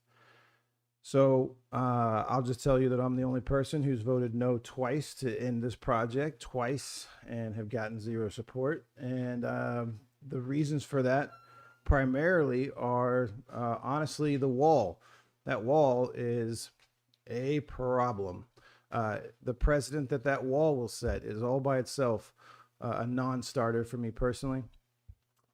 Beyond that, in most of their public-facing media, they only mention Miami Shores. They do not mention El Portal. And in addition to that, one of the residential properties they bought had renting residents in it for more than 30 years in El Portal, and they have been evicted. And they don't even have a site plan approval for that site yet. There is absolutely no reason to give those residents of 30 years 60 days notice to get out of El Portal. That to me is a stance by a developer that I will do everything in my power to prevent them from putting their will upon us, to be perfectly honest. So I have no animosity towards the school or the project. The design itself, I think the building looks beautiful, but no one's ever going to see it. It's going to be behind an 8-foot wall that's technically illegal. So that's where I'm at on that. And then I'll just remind everybody that as we talk about Tallahassee taking rights from people like this body right here to be able to govern for the residents the best way we see fit, I'm just going to remind you, your governor used eminent domain to build a modern concentration camp in the county you live in with more than 1,000 souls missing. I don't even know what it is we're talking about or why we're doing anything right now other than rectifying that situation. So I have no animosity whatsoever towards the developers. I voted no twice. I will vote no again. That's it. Thank you very much. Any other questions or comments? I have a few. Mr. Geller, appreciate your interpretation today. I just had a quick question about, can you not hear me? It might be, I'll have to talk really close to it. Is that okay now? All right. So your explanation tonight on 833 didn't pass, 182 did pass, but going to the governor is not law yet. Appreciate that. I just want to get your interpretation on the language because I heard something and I just want to make sure I heard it correctly. Will the school be able to construct a building at the Radar Church site circumventing the council's approval process and therefore development agreement through that law? Arguably, if the law becomes law, let's start with that. It might not, and maybe that jury is still out on that. If the law becomes law as it currently is, perhaps, but as I pointed out to you when I first got it, before even the research, there are 2 special sessions, maybe a third, coming up before the effective date of the law. And depending on how the public reacts to it, not just the public in El Portal, but across the state, at another grab of power by the legislature preempting local government, it is possible, maybe not likely, but certainly possible, that the special session call could be amended to include another bill that clarifies some problems with this. If the bill, as passed by the Senate, having been adopted, got through the House, if it goes into law, if it's signed by the governor. If there's not a revisitation of it during a special session, three big ifs, then possibly the answer is yes, but it talks about mixed use. It talks about commercial. I'm more comfortable discussing that with our planning consultants, even though I know a lot about planning and zoning law, but as to this specific code and that particular sector, I mean, it is directly across the street from something that's not residential. But at least the summary of it I've seen, and I dove into the bill itself, but again, pretty short notice, Councilman. If it's considered, if that zone is considered strictly residential, that might give us a handhold to try to fight it. But I'm not sure that zone is considered strictly residential because properties along Northeast 2nd Avenue, some of them are at this point already commercial, including the one across the street from them.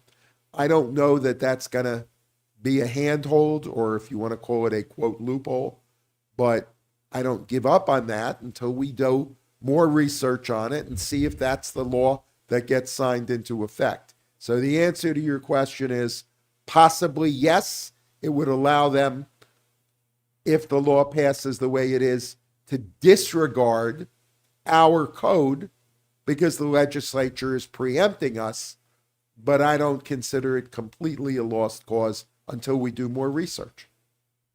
So as the bill was written, it said it would be applied July 1st, assuming the governor signs it.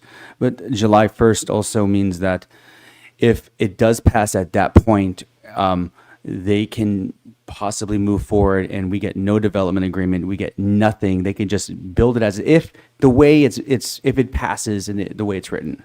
That is a correct statement, presuming that it is interpreted as the sponsors no doubt intended it to be, but just because that's what they expect of it, as was pointed out, we have a right to challenge these things in court.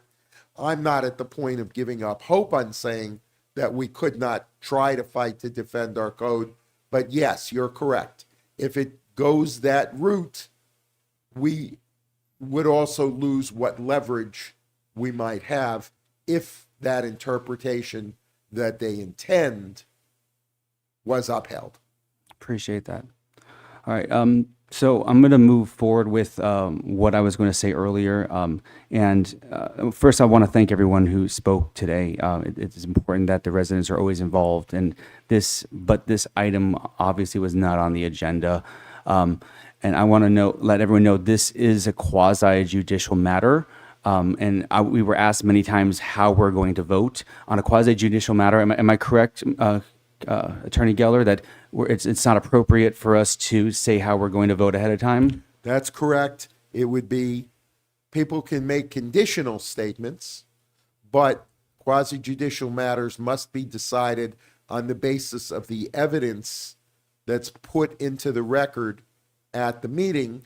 And so one should not state unequivocally how you're going to vote. However, saying that if due consideration is not given to residents' concerns, or if appropriate agreements or arrangements are not made, that someone does not intend to support it, is probably permissible. Okay. Thank you so much. So I have 3 pages of one line each, thanking every single person and talking to them about what they said. I know everyone wants to get home to their families. I'm hungry. I just wanted to make a few really quick statements. It was said on the stand that my wife created a meeting. Thank you, Edna, for coming up and saying that we did not. My wife created a chat group that everyone in all of El Portal is welcome to join. She also gave away the admin rights to multiple people in El Portal, and they communicate on it. And there's not pro or con one way or the other. It allows them to speak with each other. I want to make sure that it's on the record that we're not trying to go around the council or we're trying to create any kind of special meetings, but we do want everyone in El Portal to be able to communicate with each other, because we know that some people who were in certain chat groups were ostracized and kicked out because they didn't have the same opinion, even if they weren't vocal about it. And I think it's important that we learn to be, I mean, forgive the pun, unneighborly against our neighbors, right? So Velvet said it great today, where we have to understand this is going to go a lot longer. After this whole soulful thing is over, we are still neighbors. We still have to be able to be accountable to each other. Lastly, I did watch the Bay Harbor meeting, in which Attorney Geller was the attorney over there, and it was mentioned a few times tonight. I think the biggest issue I heard from their counsel was when they wanted to put the school temporarily in Bay Harbor, there was a police station in front of it, and if they ever had an emergency, the police cars had to leave, there might be buses in front of that police station blocking their exit. And that was why there was some opposition in Bay Harbor, and that was also on the record. Am I correct? Yes, sir. Thank you. Everyone here tonight, if you spoke, I would love to speak with you and tell you my thoughts here, but I know everyone wants to get home. Again, thank you for coming out tonight. That'd be all for myself. Thank you very much. Appreciate that. You guys good? All right. Attorney Geller, do we have any reports? I think my comments covered the attorney's You're good? report. Thank you, Mayor. All right. Thank you very much. Do I have a motion to adjourn? So moved. Moved by Councilperson Lightfoot Ward, second by Vice Mayor Martin. All in favor say aye. Aye. All opposed say nay. Hearing none. The council meeting for Tuesday, March 24, 2026 is adjourned at 10:31 p.m. Thank you guys very much.